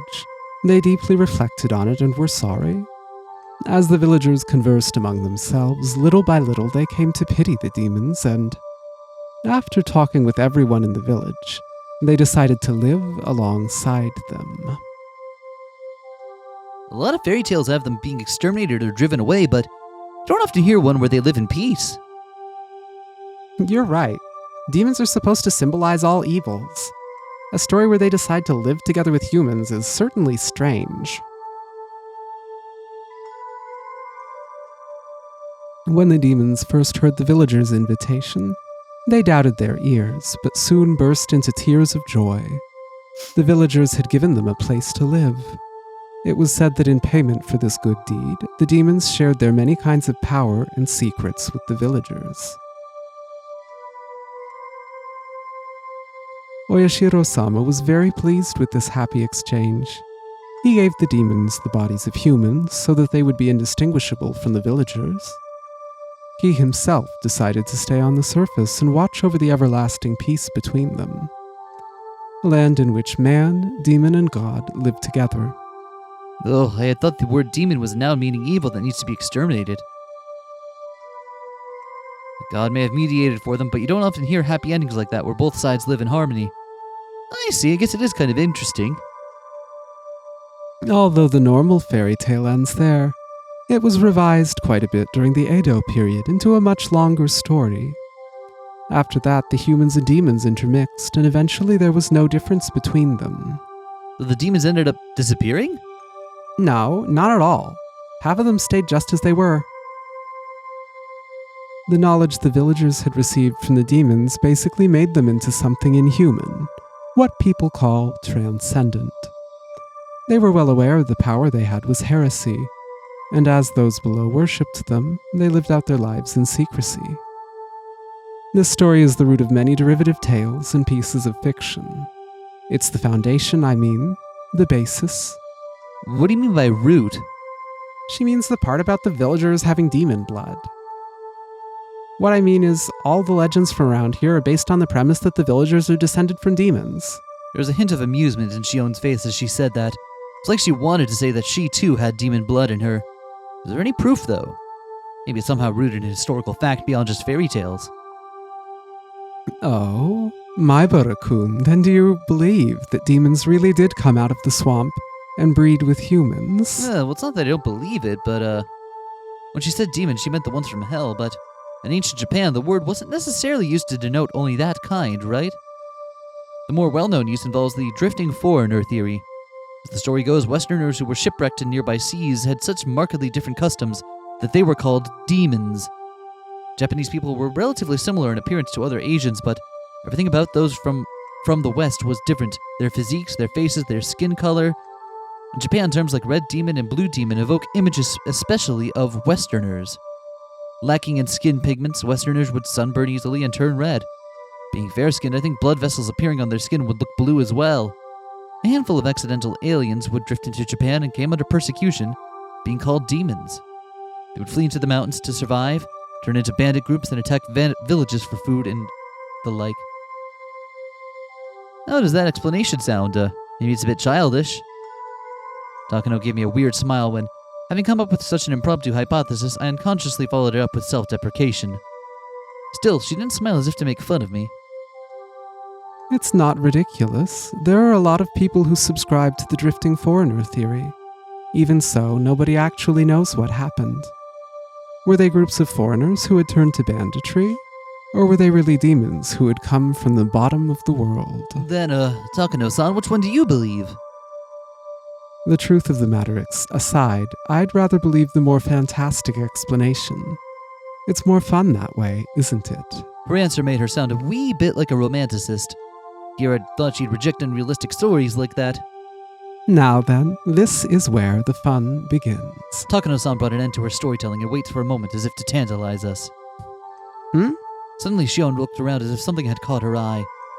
Her head bobbed to and fro like she was making sure nothing had changed. What's wrong, Shion? I'm sorry. Please don't worry about it. Looked around as if something had caught her eye. Her head bobbed to and fro, like she was making sure nothing had changed. What's on your mind, Shion? Shion pretended as though nothing had happened. Takano-san also made sure nothing had happened, then cleared her throat and broached the next subject. Interesting. Do you have, like, a pager on vibrate? I don't know. What is it that Shion only notices that no one else does? I explained that half of the villagers have demon blood. That blood. They actually say it's the blood of the kind of demon that eats people. Oh, man-eating demons, huh? That escalated quickly.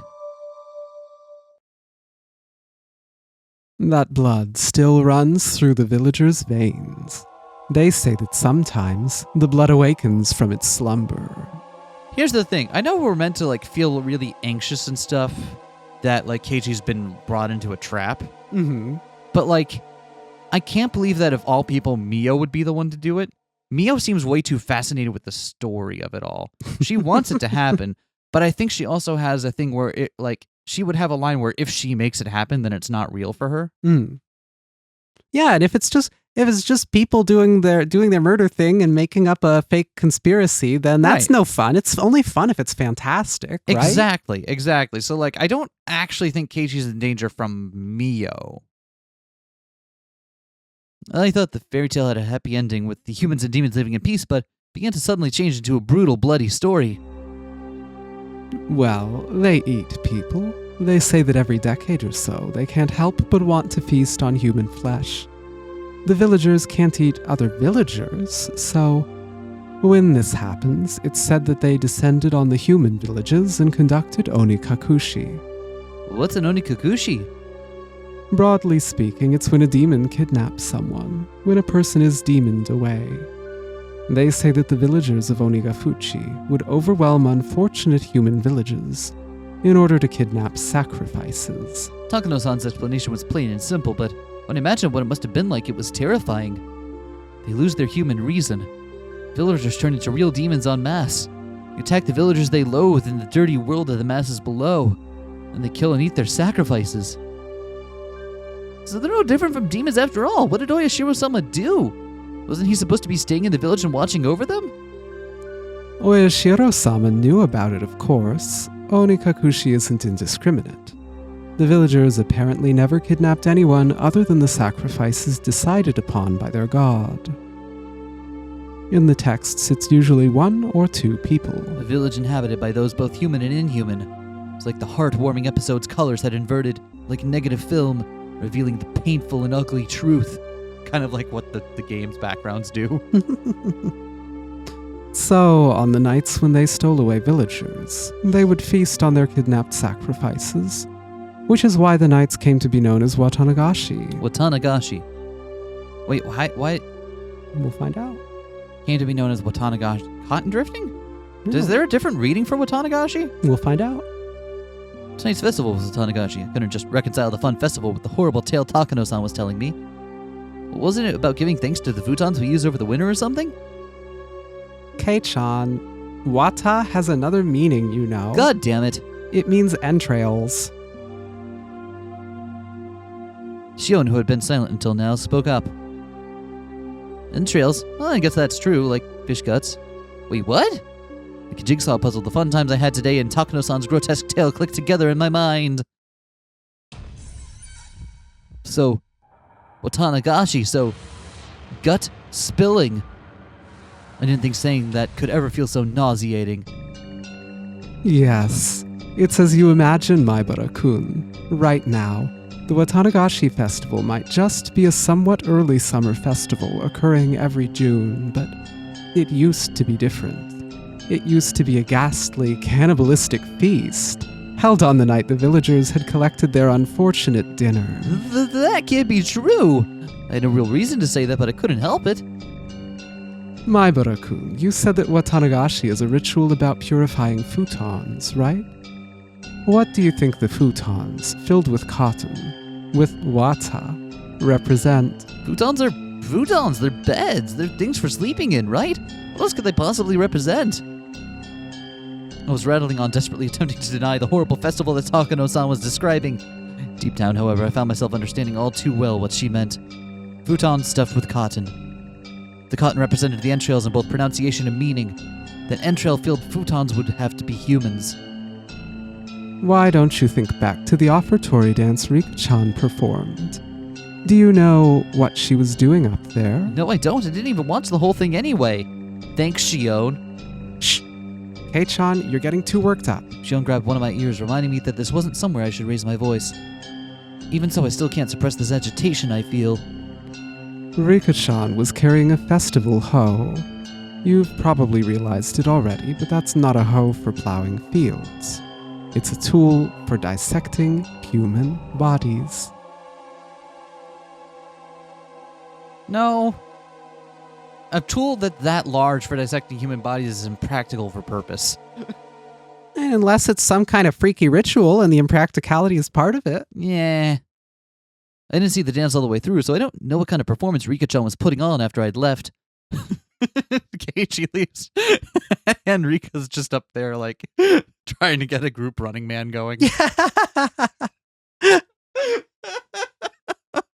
When I told this to Takano-san, she kindly explained Rika-chan's dance to me. I need someone to do an edit of the anime where every time it's time for the Watanagashi dance, it's subbed in for like default dance or some other thing. To summarize what she'd said. Oh, actually, you know what?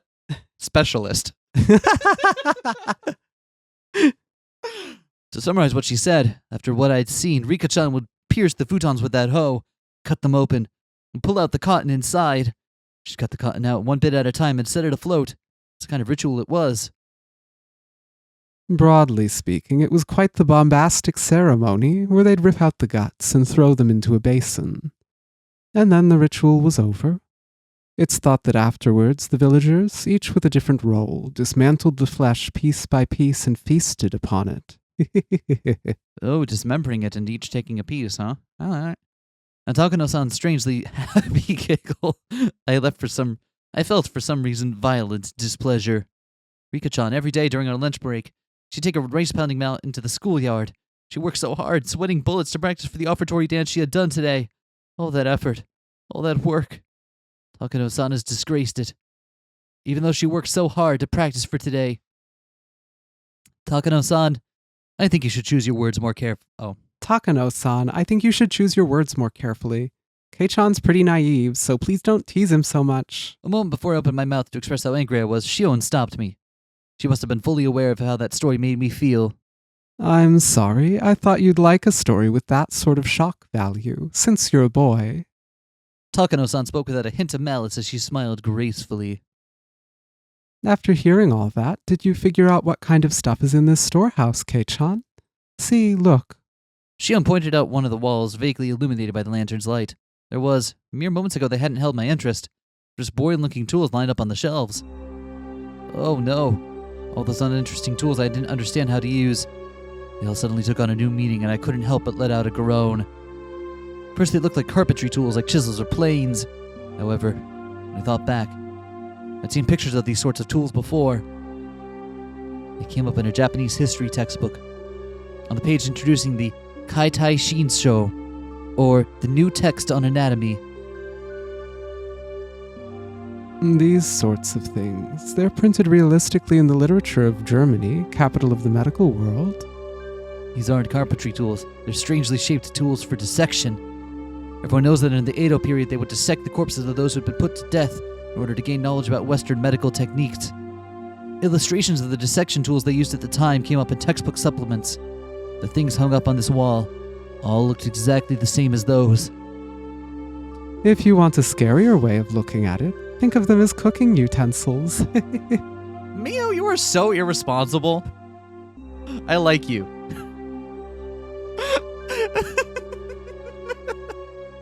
I like her a lot, actually. I know, right? Takano-san, holding the lantern, the only light source in the room, led us along the wall. She had the only light, so I had to walk after her whether I liked it or not. Look. Takano-san illuminated a coiled chain which left a bigger impression than the other things we saw. The chain itself was nothing unusual, but further along it were metal fetters that were like hinges, clearly meant for binding people. Kei-chan, look at that. Shion tapped me on the shoulder and pointed to our restraining table. It was clearly shaped like a person. My spine froze and my blood felt like it was turning into sore bay as it crawled up my back. Each of the joints, there were things like chains and iron balls attached. Like the table was surging for its next sacrifice, ready to spread their arms wide and close them in. It's probably a chopping block. I think you'd strap the sacrifice down to prep them for eating. The words chopping block sent a jolt through my body. When I looked more closely, there were many dark slices carved into it, as though from a knife or a saw. They were the most clear-cut signs of usage you could ask for. It proved these tools weren't just for show. They were used for their original purpose. Someone was strapped tightly into this table. They probably wouldn't be able to move even a muscle. Their guts would be defenseless. You take one of those eerie cooking knives lined up over there and stab them with it. And then you slice open their belly and dissect them? Hey, how did Rena get access to this shed? What? That's where her new axe comes from. Her big cleaver. Sorry, I'm not actually asserting that. I was trying to make a joke. Okay, I'm sorry. I'd heard the stories, but this is incredible. Before coming in here, Shiona mentioned she had a good guess of what was inside, but seems to have exceeded her imagination. There's still more. How about it? More fascinating than a wax museum, isn't it? Wax museum is one of those things where, like, I can appreciate the amount of work that goes into it, because it's a difficult artistic craft, and yet the end result is something that to an outsider is endlessly boring. Congratulations, you've made a slightly worse person. Only slightly, though. Takano-san's had this happy expression like she was visiting a toy store for the first time. I don't get it. This Miyo Takano person has nerves of steel. Are these bizarre, grotesque objects that fascinating to her? I, for one, was not enjoying myself, I'll be frank. This was all too weird for me. Still, there was something even more horrifying than all this. It would be none other than Takano-san herself. Takano-san holding the lantern, giving off such a thin beam of light. If she suddenly turned it off, then what would I do when the next moment everything was totally dark? That's why I was scared. Takano-san had the only light. Anyway, I was scared. At some point, Shion had started holding onto my shirt sleeve. It's a little annoying to walk like that, but I didn't shake her off. That minor sensation allowed me to feel the presence of an ally here and now. Before we had even walked halfway through the storehouse, the air I felt on my skin changed completely. These cruel tools lined up all crammed together in this place. Some were horrible ones made to take away sacrifices' freedom, and some were tools made to efficiently disassemble and prepare the bodies for consumption. Those were just the things I understood. Are they? Are they? You said when you came in you didn't quite recognize what they were or what they were for. Then Miyo planted an idea, and then you immediately decided that's what they must be. Guess what else we know? Guess what other department we know has buildings out in this area? The Forestry Service. It could be shit for cutting down trees. That they store in the temple? I don't know. They have a school in the Forestry Service building. They clearly don't care if it's multi-use. There were plenty of other strange-looking objects that I couldn't even guess the purpose of. Now that I was here, I didn't have the slightest desire to hear the details about what sort of terrifying reasons they were meant to be used for. At the very least, they were all completely different from the sort of clean, simple killing function of a katana. Tools to kill people, obviously, were constructed in such a way that they could kill people. If that was the goal. That's a good sentence. Tools to kill people were, obviously, constructed in such a way that they could kill people. It is a pretty good one. If that was the goal, then the person you used them on would obviously end up dead. Hey, Keiichi, did you know people die when they are killed? Holy shit! The kinds of tools here, however, were different. Tools that were here were for cutting people, for crushing them, for boiling them and cooking them, boiling, mashing them, sticking them in a stew, and for grinding them. They were tools of torture. They weren't made to kill people. People dying was just an incidental result. They might not even kill them. The sacrifices could die during such a horrifying ritual process that would be nice, but they don't even die in the end. They remain in a state of hellish pain. Perhaps they were only being allowed to live. Only now in this moment did I fully realize just how terrifying and fearsome that difference was. People, you see. Most of these wouldn't kill them if used properly. Takano-san was, as if reading my mind, displayed a shocking smile. Burning at the stake, the famous method of execution for witches, will kill the person immediately. When the body suffers extreme burns on the skin all over, the decomposition of the skin's chemical makeup produces poison-like symptoms and causes an immense shock to the victim. Though I suppose it's still very cruel. Compared to the guillotine, you have to wait far longer for that to happen. What are your hobbies?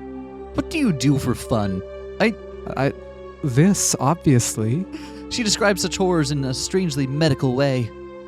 Well, she is a doctor, after all. Shion immediately answered the question I had. Takano-san is a nurse. Is she a nurse or is she the nurse? There's a saying that nothing can scare a doctor. I guess that's true. Oh, and also, there was a method of execution in ancient Rome where they would grill the person. Just like a barbecue, they would cover the person in wire netting and slowly cook them over a charcoal fire. I think the memories of when I went to day camp with my family would come crushing back now, of all times, so vividly. That's what it was like. Apparently they wouldn't die too easily for some reason. According to one source, even if they roasted one side of a person to a crisp for an entire night, they would still be conscious and able to speak fluently. That's insane. You grill someone the whole day and they'd still be conscious. I assume this is still Miyo. It's said that ancient Rome, famous for their executions, thought of plenty of ways to execute someone, while having the victim stay alive as long as possible. Among them, there was one method where they would open the guts, pull out the intestines like sausages, pull them up with a winch, and put them on public display. Shion was behind me, clinging to me. Not just because she was scared, she was protecting her stomach. You would think someone with their intestines pulled out would die instantly, right? Actually, as long as you do it tenderly and thoroughly, it's apparently possible to pull them all out while the person is still conscious. Oh god, the sepsis! I felt a sick feeling in my stomach. It's like my organs were coiling up just from Takano-san's stare. Though pulling them out with a winch was a rather exaggerated method. In a more barbaric way, they might slice open the gut, then cut the intestines out and throw them everywhere. It's quite imaginable they did dreadful things like that too, isn't it? However, those being put to death are conscious.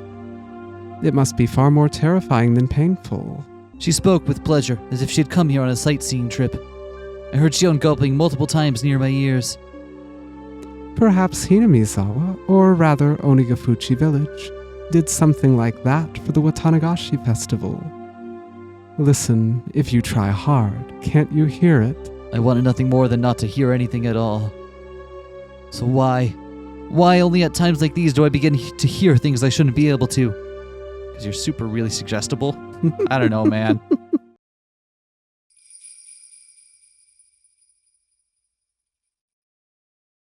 The little shaking of...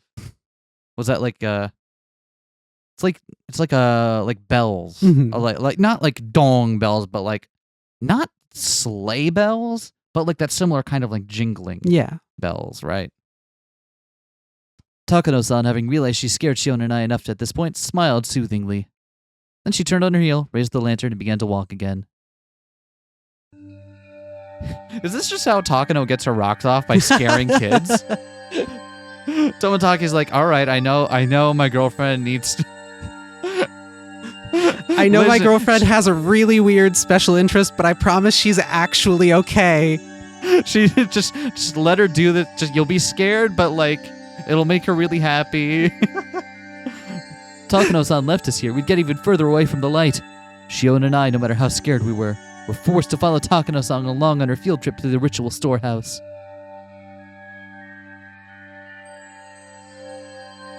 I suppose we've seen a bit of everything. See? This place is interesting, isn't it? She says, raising the lantern high in the center of the storehouse. The dim lighting didn't change, but for some reason it felt like I was able to see all those horrible tools at once. Kei-chan, look up. Shion stammered while grabbing the nape of my neck. I couldn't tell because it was so dark, but there were a lot more tools hanging from the ceiling as well. They all looked like they were made of iron bars. But then I figured it out. Cages. For cages, they were very small. Cramped cages for one, just like a casket. Got locked up in there. Wouldn't get locked up inside it. It's another tool meant for restraining people, where the iron bars would squeeze you tightly. Oh, there's so many big and large, things of all shapes were hanging down. Takano-san's mention of execution by grilling crosses my mind. We weren't just surrounded on all sides by these terrifying instruments. Things crowding the ceiling were even hanging over our heads. There are many of these sorts of bird cages among European torture devices. I'm surprised to see them in Japan as well. Kei-chan, is there something in there? A person? A mummy? Oh, where? Shion desperately pointed to one of the many human-sized bird cages hanging from the ceiling, but I couldn't tell which one she meant. Being that dark, there wasn't any way you could tell if something was there in the first place. I don't see anything. You sure you're not seeing things? Shion didn't seem convinced, but without a means to confirm for ourselves, we couldn't do much but wonder. Maebara-kun, after seeing this, have you come to believe in all of it? The countless terrible rituals passed down in Hinamizawa? It's got nothing to do with believing in them. Now that I've been shown the real thing like this, there's no possible way to deny it. Yes, there is.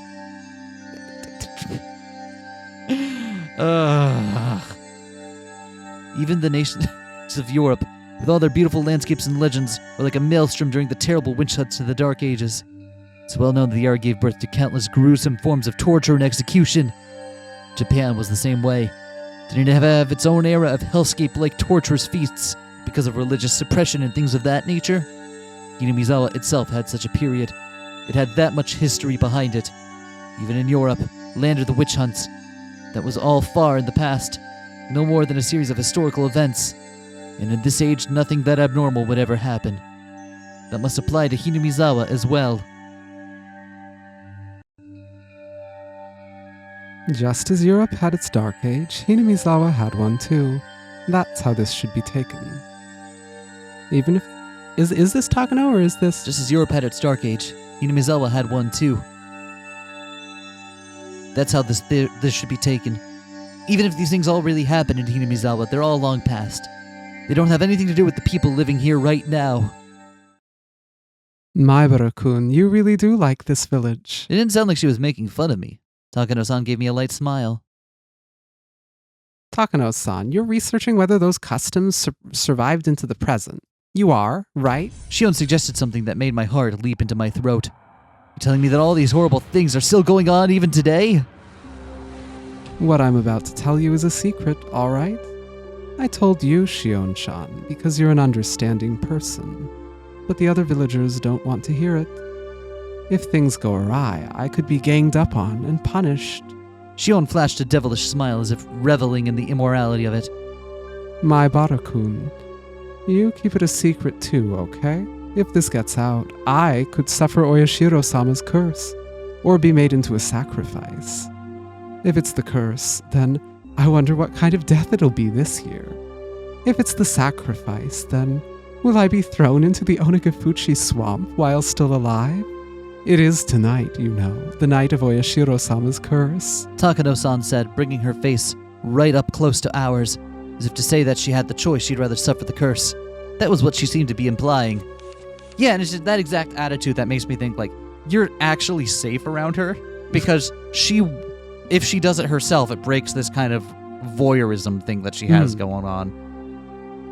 Takano-san took a fairly worn notebook out of her paper bag, then began to flip through the pages. There were all sorts of references and newspaper clippings attached to them, and had all manner of things written inside. Why a paper bag? Why would you carry things around in a paper bag? The letters were very small and bunched together, so I couldn't tell at a glance what it was about. What I'd really like to do is search through the National Library for newspapers from the era, but here it is.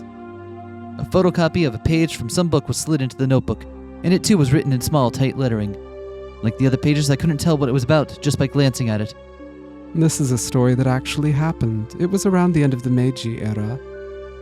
They discovered an unknown, mangled corpse, the victim of a murder, in Onagafuchi village. Ooh. An old newspaper clipping attached to the page spoke of something that was no mere rumor or fairy tale. We don't have most police documents from the time anymore, so it's all based on oral traditions and memories. See, it's not very clear, but it looks like a cutout of a newspaper from the Meiji era. Never before has there been a corpse treated with such cruelty and inhumanity. Could it be the work of a demon? Find out. The news at 4. Being a copy of a copy, it was very hard to make out, but it was more than enough to make me feel strangely tense. Near the end of the Meiji era, an old... oh, right. Near the end of the Meiji era... Oh, no, this is... Keiichi. An old Onagafuchi village, a mangled corpse was discovered. The identity of the corpse was unknown. It wasn't even in a state where it could be identified in the first place. It was missing a head. Each limb was separated from the body. Skin had been peeled off the entire body, and there were markings that implied terrible torture in every place imaginable. Not only that, but the belly had been cut open by a sharp knife, and the entrails completely dragged out. The police immediately began an investigation, but since they couldn't even determine the identity of the victim, much less the criminal, finding answers was extremely difficult. Do you understand what it must have been like? I couldn't imagine such a strange sight, even if I tried. This was the first time I was ever thankful for my lack of imagination. The victim was skinned while still alive, underwent all kinds of torture, and was killed brutally. The author here also thinks that even after death, the remains were divided and dissected even further, the epitome of inhumanity. I'm of the opinion that the entire process was performed while the person was still alive, though. What do you think, Maebara-kun? She spoke in a way that intended to make me imagine even more vicious things. My brain was already far over capacity, however. There was no way I could imagine anything more brutal. Then when I broke my gaze from Takano-san's, those strangely shaped weird tools were all around us. I wonder if you could faithfully reproduce the mutilated corpse discovered at the end of the Meiji era with the tools found in this place. I want to deny it. I don't want to admit that something so terrible could have happened at all. Even though they were so strange, so terrifying, these tools, and as if they had seen through my attempt to escape from them, they did nothing but ridicule me silently. So the creepy incident, what was it in the end? The author says that regarding Onagafuchi village's dreadful customs, they've survived into recent post-Meiji days, and that perhaps they lasted until around the beginning of the Showa period. This corpse at a glance appeared to have been brutally killed after a period of torture. In actuality, however, it was the pitiful, sacrificial remains of the man-eater's terrifying feast. The corpse was just leftovers. It was so fantastic and so strange that it didn't feel real. Was this an extension of the legends as well? It happened in the Meiji era, though, which was just too recent to be called a legend, and there's a newspaper clipping right there suggesting it. Even if that all really happened, that was all a long time ago, right? Ugh.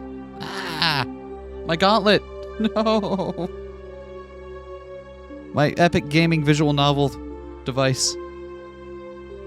Meiji era ended 100 years ago. That's all. Only 100 years ago. Besides, it kept happening even after the beginning of the Showa period. Like with the uproar around the post-war canned flesh incident. Oh, I apologize. That story was taboo, wasn't it? Takano-san immediately stopped talking as if worried about Shion. Shion briefly looked somewhat angry, but that expression soon disappeared. Canned flesh incident? Did the Sonozakis accidentally can flesh and try to sell it? Huh? Takano-san, what'd you just say? Canned flesh? Just then, there was a huge creaking noise. Everyone whipped around to look. It was Tomitake-san who had opened the door slightly. Did I startle you? Oh, Jiro-san, could you not resist seeing inside? This is a splendid treasure trove of torture devices. I'll pass on that. I'm bad with this sort of thing by nature. Takano-san held her stomach and had to muffle her laughter, as if she wanted to make a comment about his masculinity. In any case, the dance and ceremony are over and everyone's going down to the stream. The festival will be over within minutes. Oh, that's no good. Maebara-kun is just such a good listener that I couldn't help telling stories. I'd really rather you not mention me in a place like this. Jiro-san, could you wait out front? I want to take a few pictures. There are actually a lot of tools I'd like to bring home, but we obviously can't do that. Takano-san took a camera out of her paper bag and began to snap photographs. It's weird that she has a paper bag, right? Like, not a purse. Yeah, kind of weird. weird. Not a canvas bag, but a paper bag. She looked like she was having fun, like she was on a scavenger hunt. Keiichi-kun, are you leaving too? I've seen enough. Shion, you're good too, right? Let's get out of here. I want some fresh air. I agree. Let's leave. Did feel a bit of hesitation at leaving Takano-san by herself in this darkness. When I thought about it, though, I realized that whatever kind of evil spirits and ghosts lurked in the darkness, none of them could hold a candle to how scary she was. Even if a phantasm were to appear, she'd be overjoyed and flash her camera at it. Seemed like Shion shared my somewhat rude mental images. We exchanged glances and smiled painfully. We left Takano-san there, bathed in her strobe of camera flashes, and decided to go leave the ritual storehouse. And then everything's back to normal! Yeah! Totally fine. Totally fine and normal. Oh, well, that's a really weird recording break to have at the very end of the episode, but you know what? Just couldn't leave it on it in the middle of things like that. Hope you're all enjoying this series, everyone. I know I am chomping at the bit here, trying to just digest all of this stuff. We'll see you all next time, everyone. Bye. Peace.